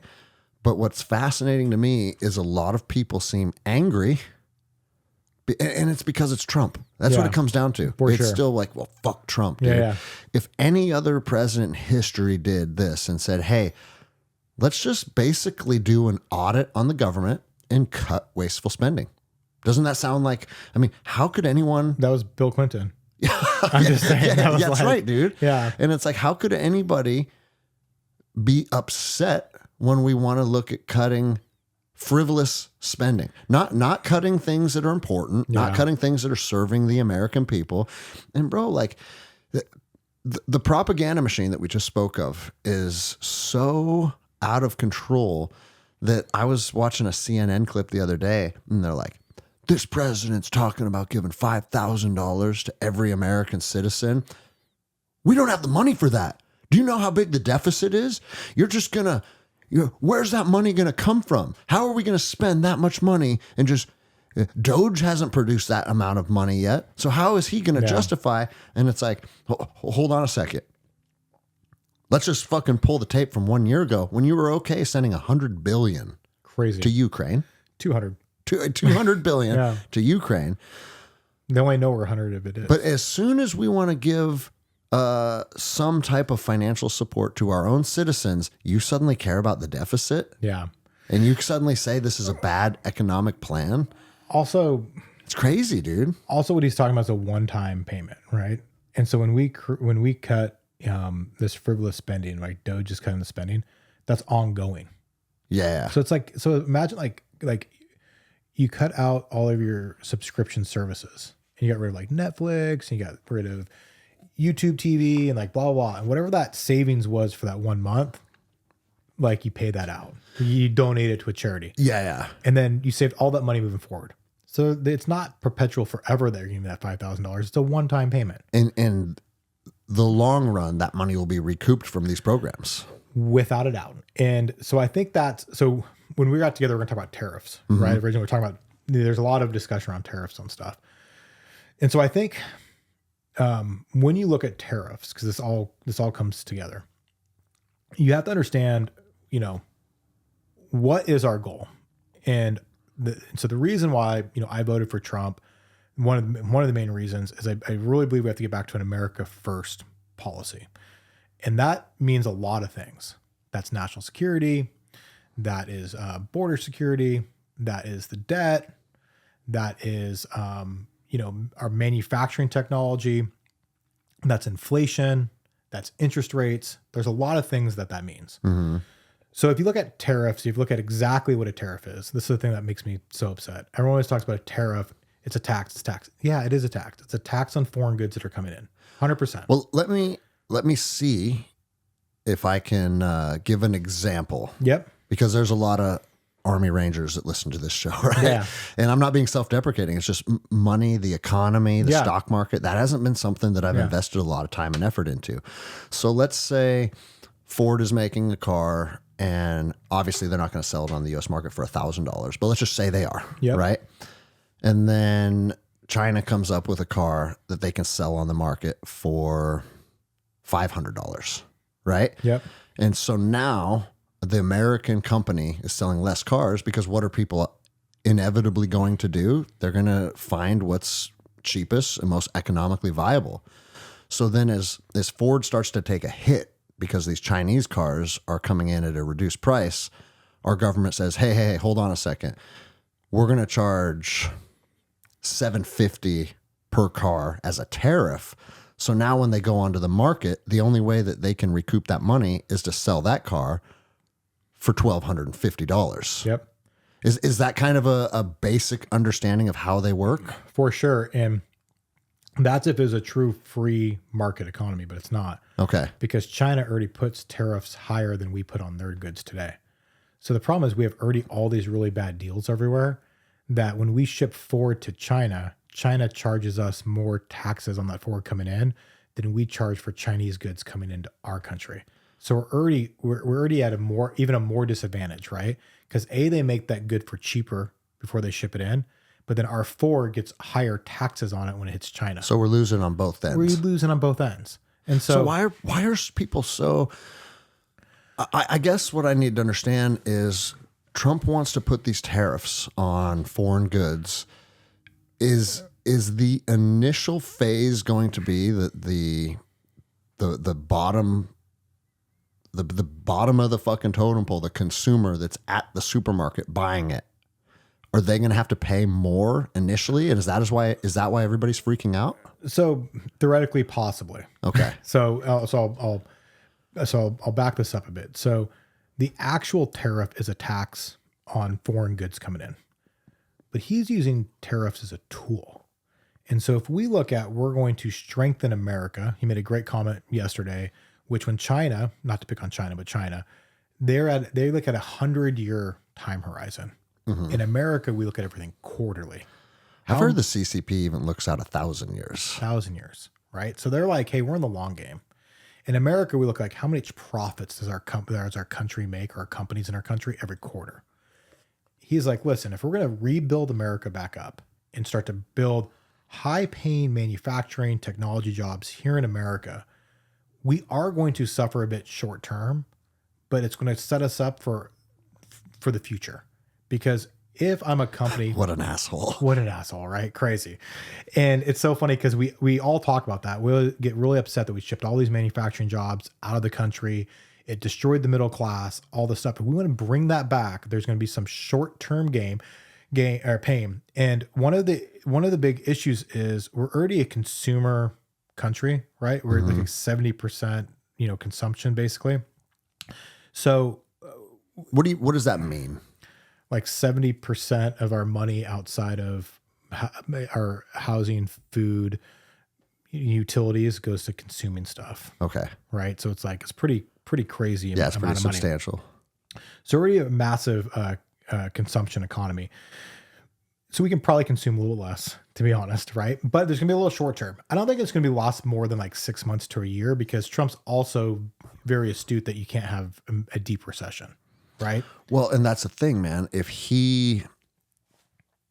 For people that aren't trying to understand this on a slightly deeper level, what is going to motivate them when it comes time for elections is the price of gas, the price of food. For sure. And like, because that's the reality that they're facing every day. Yeah. So if he plays it too long, it's like, hey guys, it's going to take 6 years to get all this in place, well, then they're fucked. Well, but also like, so it's a tool. So there's the tax, but the first tool he did was Colombia. He said, we're going to throw a 25% tariff on Colombian goods coming in. So it's going to impact, coffee and stuff like that. Well, guess what happened? In about 24 hours, they started sending planes to get their most dangerous illegal aliens out of our country. So he's using it as a tool now to secure our borders. I see. So He's playing 3D chess. He's playing 3D chess, right? And most people are thinking this is checkers. Yeah, they think it's all just like financial, but this thing's a tool. So we need Mexico to help us with our border. So we're going to put tariffs on them. And they have to start securing our border, because we could do everything we want with ICE here in America. But if Mexico doesn't help us, they're just coming back through all the time.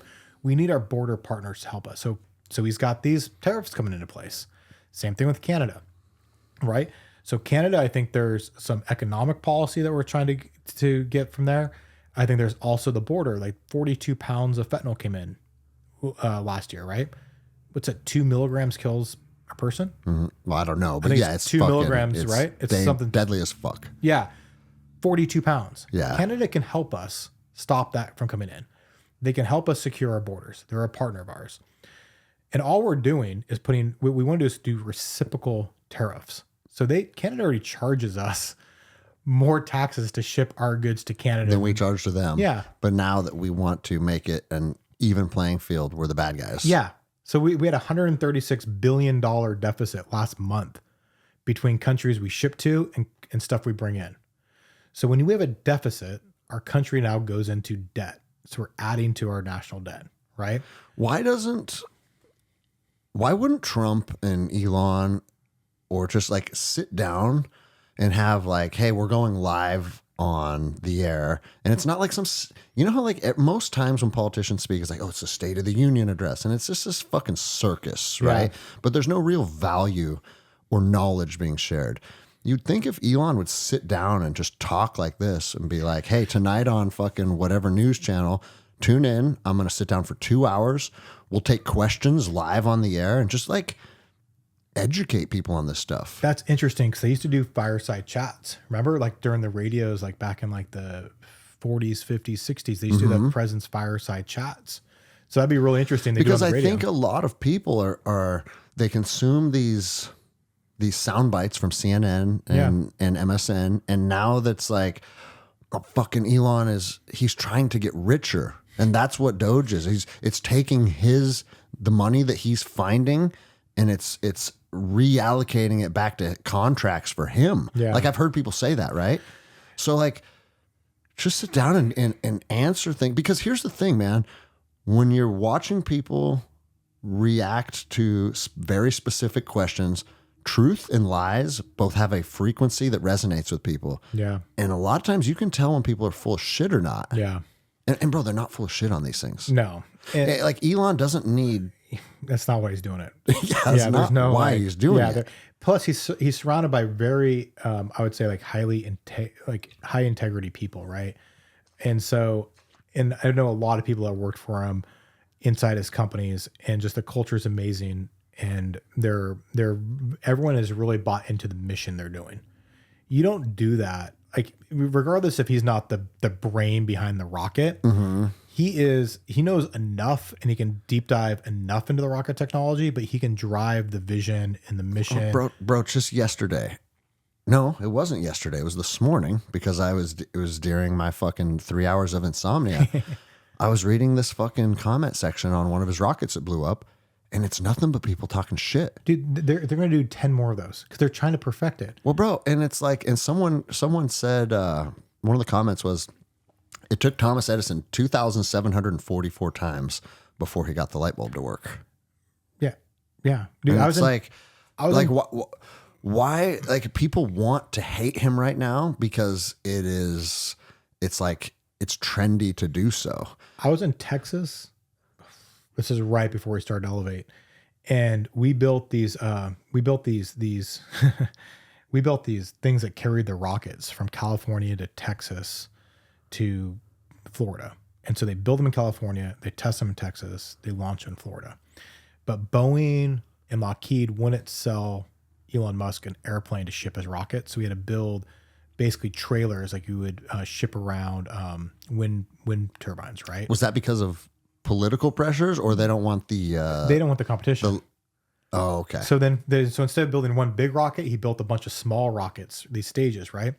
So we build this thing that helps them transport down. And I went to Texas because we'd have to be there to make sure it got commissioned right before it got shipped out. And they were testing the Grasshopper, which is the technology now that lands the rockets. And this Grasshopper thing was this cone. It was a big cone structure with all the rocket underneath it. And they're testing a farm field. And when this thing would launch up, it launched up maybe like 100 feet. And it would come down like this. The amount of innovation that's happened in the last 10 to 12 years since that's happened is incredible. Because when I was watching the farm field, that thing, I was like, there's no way they're going to launch this they're going to launch a rocket and land it back on the ground. Then they start landing on ships, so like the amount of technology that this guy has pushed, and it's not him, it's his entire team, but he knows how to build great teams. He knows how to push the status quo, how to go past what we thought was possible. And this Grasshopper was like this, it was the craziest thing. It looked like a big garbage can that was shaking like crazy. I don't even think it landed upright. I think it fell. And now they're doing these massive multi-stage rockets that they're landing, and they're catching them with what they call chopsticks, right? And it's incredible to see what they've done in a decade. And he wants to colonize Mars. Dude. See, and that may sound fucking preposterous, but there might be a time when that becomes necessary. Well, a fucking super volcano or whatever, right? Like, who knows what could happen? And he's saving our astronauts right now. They're at the space station, right? So do you know the story? I've barely. So yeah, tell it. So they're up there, and they could have had SpaceX go save them pre-November. There was a window to go do it. But the Biden administration decided not to move forward because they didn't want to give any political win for the Trump team. Because Elon had already aligned with him. So they're going to be up there for 8 more months, basically. From the time they could have gone, they've left those astronauts up there for 8 additional months. What went wrong to where they're stuck up there? I don't know the details of that. Okay. But I just know that this was a decision process. They made a political decision to leave our astronauts up there. So they're asking Elon Musk about it, and they said, there's no other option. He goes, well, NASA doesn't have the technology. The only other country that does is Russia. So I don't think you're going to make a deal with Russia right now to go get our astronauts back, because it's going to cost you everything, right? So the only viable option is SpaceX. And we could have done it pre-election, but we didn't, because they didn't want to give a win to Trump. Why are they not doing it now? There's windows. There's like launch windows and when you can get there and stuff and the whole thing. So, so for him, it's lined up to be when they can go get it. What's also crazy to me is that anytime someone is in a non-traditional relationship, if it's a guy on the right, right? Oh, it's this big problem. Because I've heard people talking shit about how like Elon has multiple kids with multiple women, and it's like, dude, but if the non-traditional relationship is on your side, to where two men that think they're women cut their dicks off and now they want to adopt 3 children, it's beautiful, right? For sure. And what it boils down to is you're poking your nose into people's personal lives when it behooves you, but any other time it's like, oh no, we have to respect all people's lifestyles and people's marriages and people's relationships. And it's like, bro, they want it to be both ways. And you can't fucking have that, dude. No. Like, who cares how many women Elon fucks? Well, I guarantee you, if he's not with the mother anymore, that he's paying his child support. Yeah, for sure. Like, fuck, man. Well, and also I would say too that if you look at Hollywood, you look at sports. I mean, there are a million scenarios that are just like Elon, where there are plenty of different mothers. There's plenty of different kids. Yeah, dude. But you're not like making that this massive like political issue. And it's like, okay, just, you know, it not probably not the way that I'd run things, but like, you know, good for him. 100%, dude. Yeah. Like you do you. Yeah. And I'll do me. Yeah. And you know, and it's just like you said, man, like, yeah, it's going to come with some different fucking drama and some problems. Yeah. But the truth of it is like, that's for him to decipher and for him to fucking deal with. Yeah. But it's just every single corner or every page you turn, it's like, it's the inconvenient truth, right? Because when you wanted that Tesla 4, 5, 6 years ago and you thought it was the coolest thing ever in a status symbol, you didn't care. And that was well known. That's right. That was already right, out there, well known. But now you care. And it's like, get out of here. And now they're fucking burning. You saw Cybertrucks were getting burned in Seattle last night. So crazy. So crazy.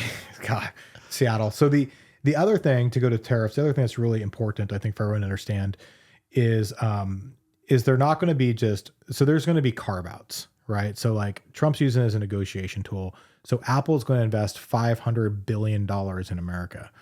Infrastructure, factories, technology, jobs, you name it. There'll be a carve out for some type of chips or product that Apple has, right? Mm-hmm. So part of it is using tariffs to get companies to invest that shop here in America, that $500 billion, rather than another country.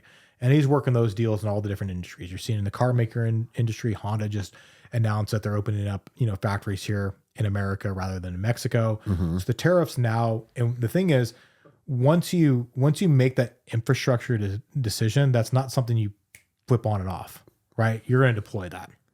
The other piece that tariffs are really important for is their revenue generation, right? So they're putting a tax on these foreign goods that are coming in. That helps us reduce our debt. And why that's important, and this is the beauty about Doge and the beauty about what they're doing with the tariffs, and it's not just these two mechanisms, it's the message and the culture the administration is creating about we're going to reduce our spending and we're going to create an economy that's going to grow. And then so if you can either tax the current economy more money to generate revenue, or you can get the economy growing and generate revenue, or you can tax the incoming product and generate revenue, or you can do them all together in essence, right? So if you're generating more revenue, then you're paying down your debt. You're starting to balance the budget, right, and pay down the debt. Why that's important is the U.S. government is the largest debt holder.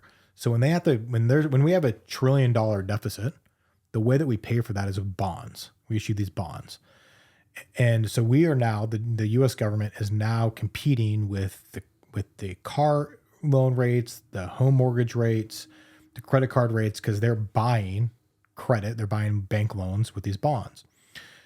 And to do that is they print more money. So we're flooding the market with more money because we have a deficit. We have no way to make up that deficit without printing money. So we can put more money into circulation. So we're kind of just full of shit, right? Well, so the dollars in our wallet now become less and less value, the more dollars that circulate out there. So that's where inflation comes in. So if we can get to a point where we have balanced the budget and we've reduced that deficit to zero, our dollars become worth more because we're printing less. Mm-hmm. And this isn't a new concept. It's happened like half a dozen times in history. Can they implement these three strategies to the point where it goes the other way and the dollar starts to become more valuable? For sure. So if they can start to, if we can, so two things will happen. If we're not buying as many bonds, our interest rates will lower as well. So because now if the U.S. government isn't out there, buying as much debt, right? Not needing as much debt, you've lost demand in the market. Which means I'm going to need a flow chart at some point because it gets really confusing. Well, but that's the point. So what they do is they try to simplify and they go, oh, it's just a tax on the consumer. No. This is national security. This is creating infrastructure in America. This is helping us reduce our debt to be able to slow inflation. And it's being able to bring interest rates down without the Fed having to reduce interest rates. If we take the largest consumer of debt, which is the U.S. government, and we shrink their demand, it's going to create the banks to offer more aggressive rates to folks like you and me. Yeah. And so that's the big thing. Right now, they have this really big, fat and happy, dumb client, which is the U.S. government, because they're printing so much stuff, right? You start to shrink that. Now you put pressure on the market to say you have to get more competitive to your other buyers, which are the home buyers, the car buyers, and so forth, right? So now the money that we make is going farther because the interest rates on our largest purchases, like our houses, are going down. Mm-hmm. Man, it's almost like the U.S. government is almost like its own country. Oh, yeah. Separate from the citizens. Yeah. You know, because they're controlling everything. They have say and the ability to manipulate everything. Everything. They're the largest employer in the universe. Yeah. Like, I don't know how many employees they have, but it's fucking preposterous. God, I don't want to butcher it. It was some number and it made me like, I was shocked because I remember the magnitude was like, holy crap. Man, dude. And the other thing too is when COVID hit, we realized how dependent we were on supply chains outside of America. Mm-hmm. If we're going to get less dependent on that from a national security standpoint and a quality of supply chain standpoint, we have to bring that back to America. The only way companies are going to bring that back to America is if we balance, and I'm not saying we punish the other countries, we just get to an even playing field on tariffs. Because now these companies have to start to decide, do I move that to China? Do I move that to Europe? Do I move to Mexico, or do I keep it here in America? And when we start to move our supply chain back, that makes us less reliant, because just because we're not in conflict with China today. Yeah. Who knows? Who fucking knows? Especially with how fast AI and technology and everything is going. If you look out 10, 20 years and we get in a conflict with them and they have our entire supply chain over there. It doesn't even have to be a military conflict. No. Just be like, hey, guess what? We're turning this off. We're turning this off. All of a sudden, like, we are SOL. And so when people are getting upset about these tariffs, we have to ask ourselves, okay, well, we'll feel some short-term pain. That always sucks. But if we can reduce the deficit, we can bring interest rates down, we can strengthen the dollar because we're going to slow inflation, and we're going to shore up, we're going to provide more infrastructure for better paying jobs in America, and we're going to start to shore up our supply chain, and we're going to secure our borders. Like, those are all really good things. And it's not like it's easy where you just, snap your fingers and it happens. It's a negotiation tool. Mm-hmm. So the tariffs he's using it as a negotiation tool, not the actual thing of a tax. What do you think would be the optimal timeline for people to start feeling the change for good? I mean, obviously, if we could do it tomorrow, that would be optimal. But like you said, to change and to implement these changes, there's going to be a period of time. Yeah. And I know you mentioned, 18 months, 2 years or something? Yeah. So the border, I think, happened right away, mm-hmm. which is pretty amazing. So I think... again, dude, like, hey, we can't secure the border. They kept saying that. Without a bill. We need the bill. The Republicans are blocking the bill. What are you talking about? Yeah. Yeah. Fuck, man. So the border is like, the border is 90%, crossings are 90% down, and we're getting the most violent criminals out of our country. So I think we're and people are mad about that. So ICE is going and destroying families, and it's like, so we're isolated in the Pacific Northwest. I think we don't feel it. I bet you if you live in parts of New York and Chicago and Detroit, you're feeling that today. Mm-hmm. You're starting to feel that, we're getting the most violent people out of our neighborhoods. And that's probably, or it's even giving you a sense of hope that the most violent people in your apartment complex or down the street are happening. So I think that's very good, as well as the border towns and everything.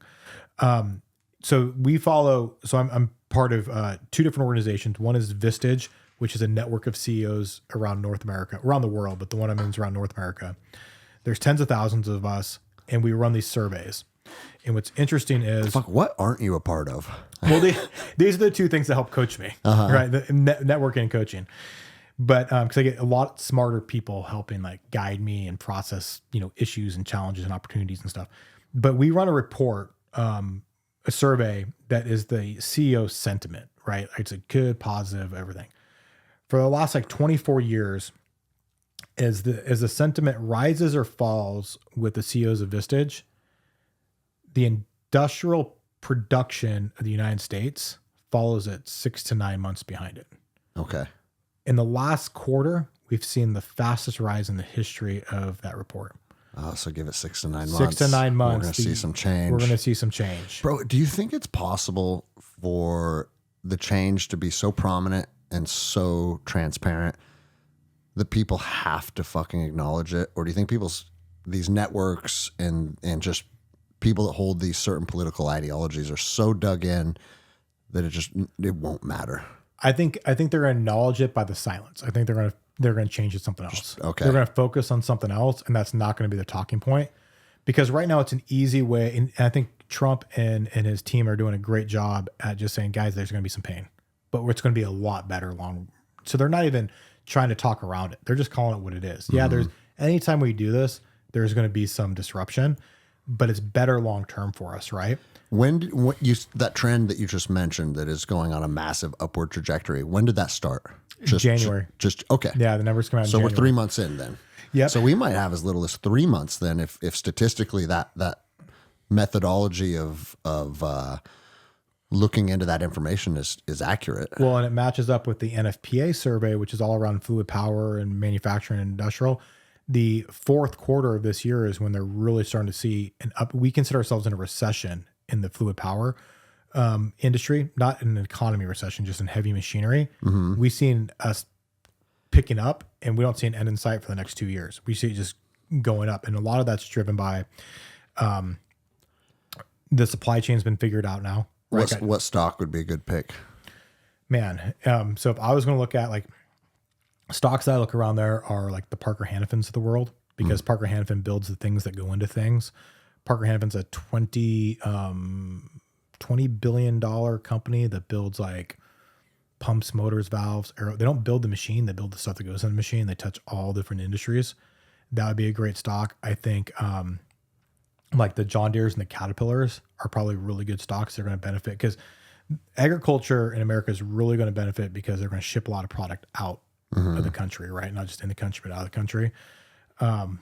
Yeah, Parker is probably one of my favorite. A company called IDEX is really interesting. They're kind of like a Parker-esque company. They build stuff that goes into it. I look at those companies, and then whatever and the reason I like those companies is they're very diversified. So they're in all these different industries. But they run like EBITDA, like earnings, relative like Microsoft. I mean, I don't know the exact number for IDEX, but it's north of 20% EBITDA, which is like nuts for an industrial company. And then I think Parker's like 18 or 19% like EBITDA. Normally those companies are like 12 to 13%. So those are great companies. And they're also companies just to track, to watch their earnings statements. Where are they going? They're a leading indicator, because if I am Caterpillar, I buy Parker components. So based on Parker's bookings and backlog, and they report out on sectors of the economy, you're typically buying those out 6 to 12 months. So you can start to see a leading indicator of what that market's going to look like moving forward. Fuck, dude. There's so much. And this is why I can't simplify it, right? Yeah. So when people simplify man. stuff, I'm like, I don't know, man. There's some really smart people around there. They're doing really good things. We have to ask ourselves if we're just driven by our wallet at the store. I don't even know if it's going to impact our wallets. I'll tell you why. Most companies are willing to take the hit on the margin short term, not to lose the customer. Like you might see Target raise some prices on their cheap stuff, but you're already starting to see stuff like the price of eggs go back down, right? The supply chain shoring up and stuff. So I don't think we're going to see a massive impact. The biggest cost to us is inflation and high interest rates. If we get inflation and high interest rates, the other stuff becomes a moot point. Yeah. I'm gonna have to listen to my own podcasts and take this all in, because bro, the truth of it is, a lot of what you're saying is almost a foreign language to me. Yeah, you know, and again, like we hired a wealth coach. I'm excited for you to meet Jeremy. Yeah, me too. But he's taken Jenny and I on a deep dive down the stock market, and it is literally like learning a new language. It's crazy. And there's so much, because people think you buy a stock and if it's good, it'll go up. And if it's bad, it'll go down, and you're going to win or you're going to lose. And it's like, no, you can buy the down. You can buy the down. You can put against the down. Yeah. You can win on the down. Yeah. And it's like, you can win on the up. Yeah. And like, he's been teaching her how to do that. And Like on the swings. yes. Yeah. Yeah. That's what she's doing. She's like specializing in swing trading. Yeah. And she's selling calls and puts and buying calls and puts. And it's, and that's why I'm excited for him to come here. He's going to do the podcast. Yeah. April 7th, or 6th or 7th, we'll record. But I'm gonna ask him to break all this stuff down too. Like, hey, jiu-jitsu, police officer, and soldier level explanation of these things. It'd be interesting from his perspective. It'd be really interesting from his perspective from the financial markets. Because I look at the financial market as being one thing that the tariffs impact. Right. I'm looking at like our national security, our border, our infrastructure development. Infrastructure don't mean like roads and stuff. I'm talking about like Apple spending $500 billion. I'm talking about Honda spending money in here. I'm talking about John Deere opening factories here. I'm talking about companies reallocating resources in America so they're not dealing with tariffs in other countries, right? But I'd be interested for him to see what it's going to impact the markets for the next 6 months. Yeah. Because that's going to get really down into the and this is again like if our core values say that we want America to be stronger again, we want it to be greater again, we want to rebuild America, then the tariffs give us a tool to allow that to happen. Yeah. Because it allows us now to rebalance the trade out there and get companies to reinvest and to help shore up our borders. If our values are, I just need to buy the cheapest thing I can from China and make the most money off of my 401k in the next 90 days, you're not going to be a fan of the tariffs. But if you're like, hey, I'm in this for my generation and the next generation, and I'm going to have a chance to reset the geopolitical landscape, if you will. Yeah. Then that to me is like, I'm worth that. I'm more on that camp than I am, did my 401k go down 10% this year, because it's not going to crash and it's going to go back up because I'm not retiring tomorrow. And so, for me, I'm okay with taking that little pain right now. Yeah. And what's weird to me is like, again, a lot of the things we've discussed, it doesn't seem like there should be two competing philosophies. Like, make America great. It's like that reel I posted the other day talking about how if you want to be the best husband, the best father, you literally have to prioritize yourself first. Yeah. You have to be strong. You have to be competent. You have to be capable. You have to become a person that's formidable, that's smart, that's loving. Like, you have to invest all of this into yourself. And once you're a man that you're proud of who you see in the mirror, now you can go out and be the father you're supposed to be. Yeah. The husband you're supposed to be. And the other thing on that is like, it's not even about like putting us in a more dominant position versus the other countries. It's about getting us up to their position. Mm-hmm.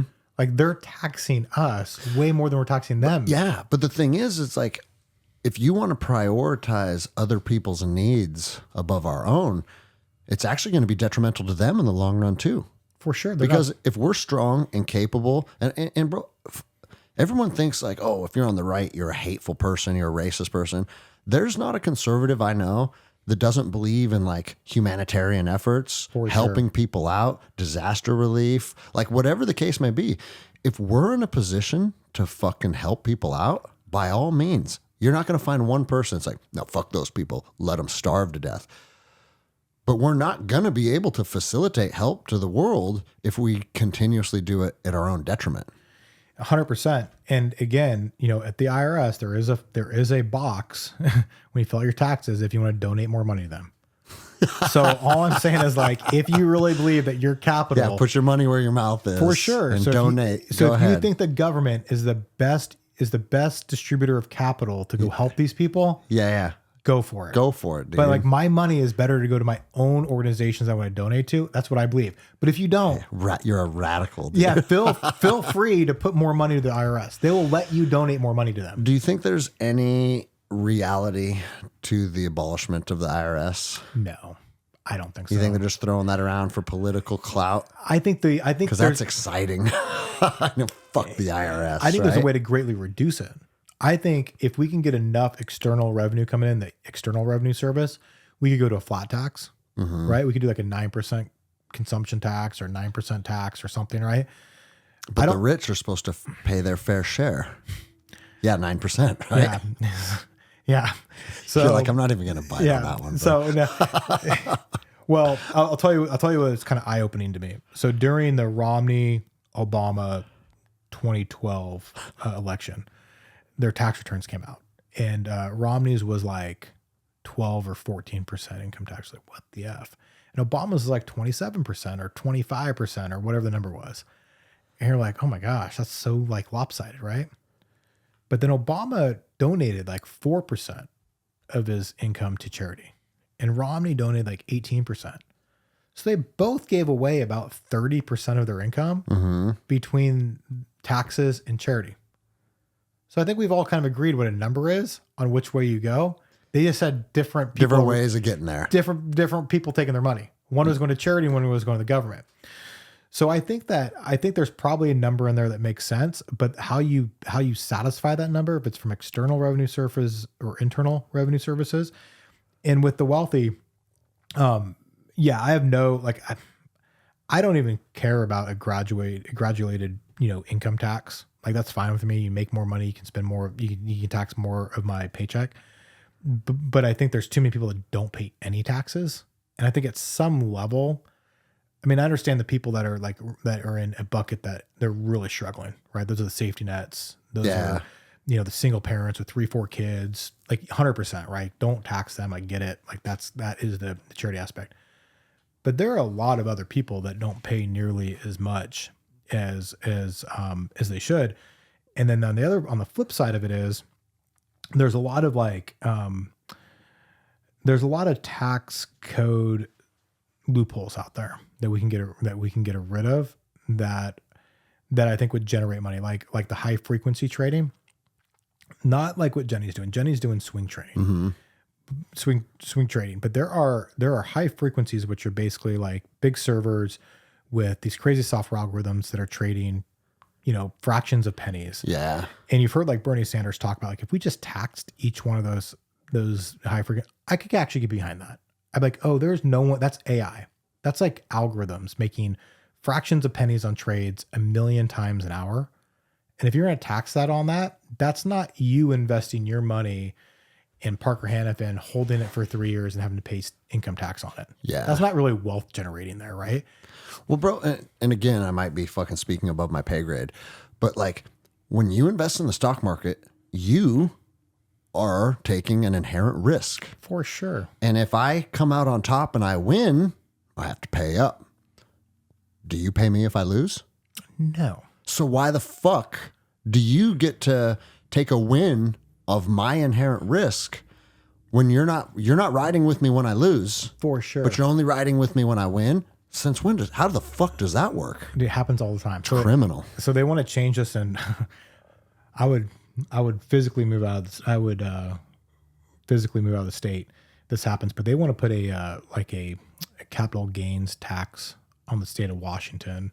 So if I sell Elevat, so we took a risk in Elevat 10 years ago. There was no capital gains tax on there. Now they want like 3% or 5% or 7%, some number of whatever my take home is of Elevat when I sell it. Why? Like, hold on a second. Yeah. What the fuck did you do? For what? So I can move across the border to Idaho and not pay that? How many times have you been up at 4 a.m.? Yeah. You know what I'm saying? 100%. Like, bro, you're one of the biggest grinders I know. Have to be. And the proof is in the pudding. Your business is doing well. Your physical body is doing well. Your jiu-jitsu is doing well.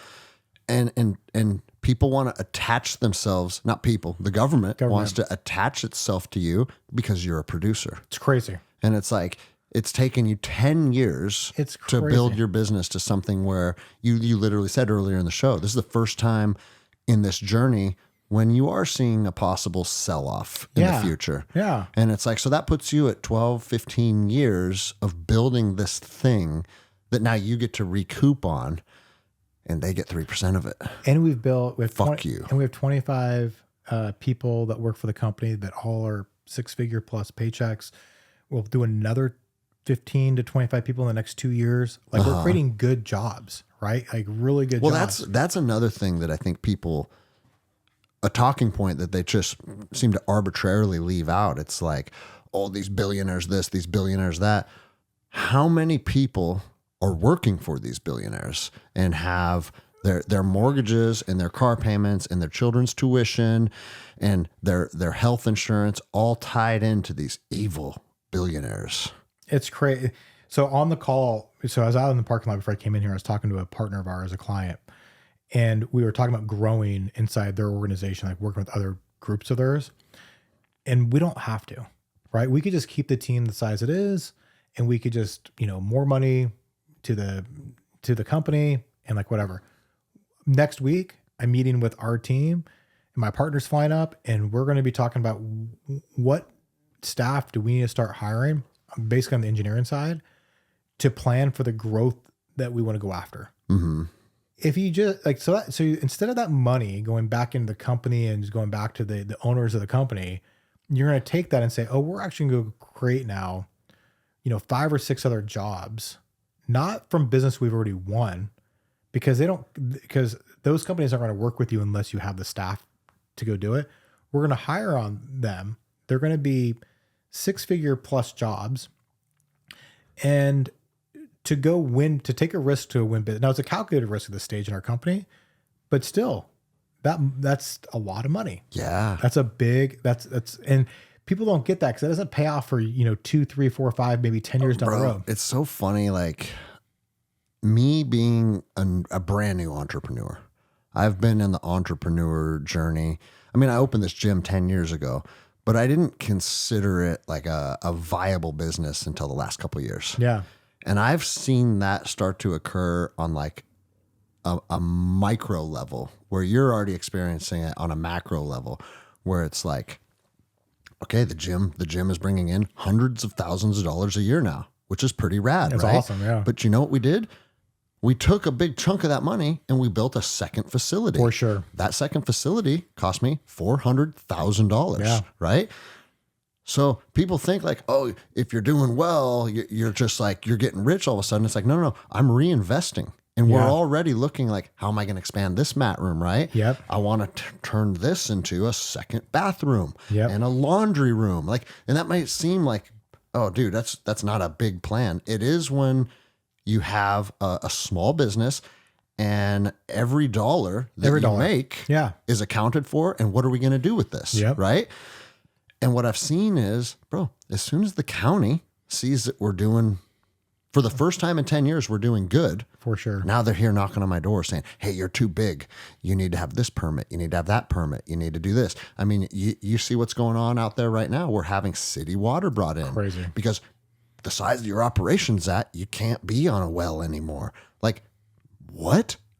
Why can't I be on a well on my own property? Yeah, because if your well goes out, all of a sudden it's going to impact your If people can't flush the toilet, they're not coming. They're probably not coming. Yeah. And that's my problem. That's what I'm saying, deal with. right? Yes. So no, $9,000 That's to have crazy. water punched in yesterday. And it's like $9,000 is actually a pretty good deal considering to what they can charge for that project. Yeah. It ranges from $9,000 to $21,000 based on some different things, right? And we were able to get it punched in on the low end. Cool, right? Yeah. But at the end of the day, it's $9,000 for this, $20,000 for this, $40,000 for this. And it's like, bro, we're in it well over $100,000 now. So nuts. Just to continue operating the business. And it's like, bro, like, I can't imagine how you're feeling it on a company that's making tens of millions of dollars. It's kind of crazy. Yeah. So we will look at the budget all the time because you're always trying to figure out when do you hire folks. If you hire 4 or 5 people, and that's probably like maybe $70,000 a month or so, salary, taxes, insurance, somewhere around there.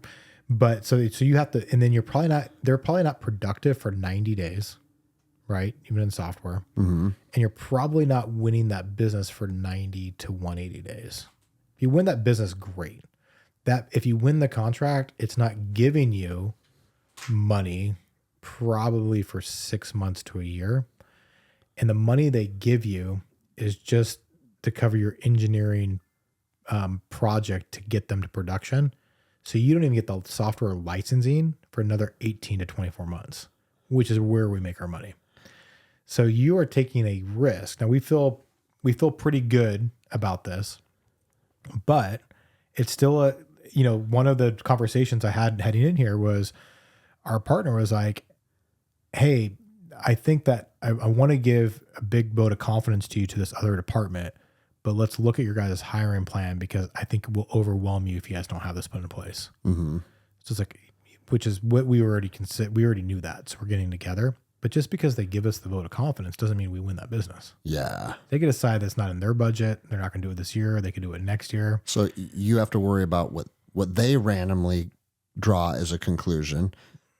In the meantime, you're deciding how many more people do we need to bring on if this works out. Yeah. So it's not only a risk for you personally, but think about these people's lives too. Yeah, 100%. If it works out or it doesn't, now it's going to be impacting other people. Yeah. And you got to give them 3% when it's all said and done. Crazy. Good news is we have enough now. We have enough that we will be okay. Yeah. But it's taken us a long time to get to this point. And so it's taken us 10 years to get to this point. And so then they want to tax you for that. Well, fuck. We're at 2:10. Oh, crazy. It's time to wrap it up. Sounds good. You got any final thoughts or? I'm bullish, right? I think there's going to be a lot of sound bites on everything, but I feel like we're trending in the right direction. I think the sentiment in our industry, while tariffs is always just a concern from cost of goods, I don't think it's concerning anyone from what the economy is going to do over the next 2, 3, 4 years. I'm super bullish on that the majority of the country understands that Doge and the tariffs are actually good long term. So that feels good.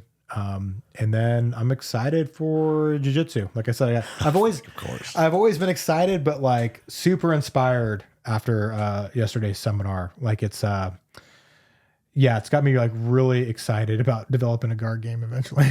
Well, we're gonna work on some of that stuff tonight. Awesome. From a comp class type perspective, but a lot of rotations, a lot of situational sparring, and I'm gonna match you up with the other fucking heavyweights. Awesome. And I'll put myself with maybe Will and Jordan, and we'll get fucking gnarly tonight. That's awesome. All right, man. I'm gonna wrap it up. Thanks for coming on.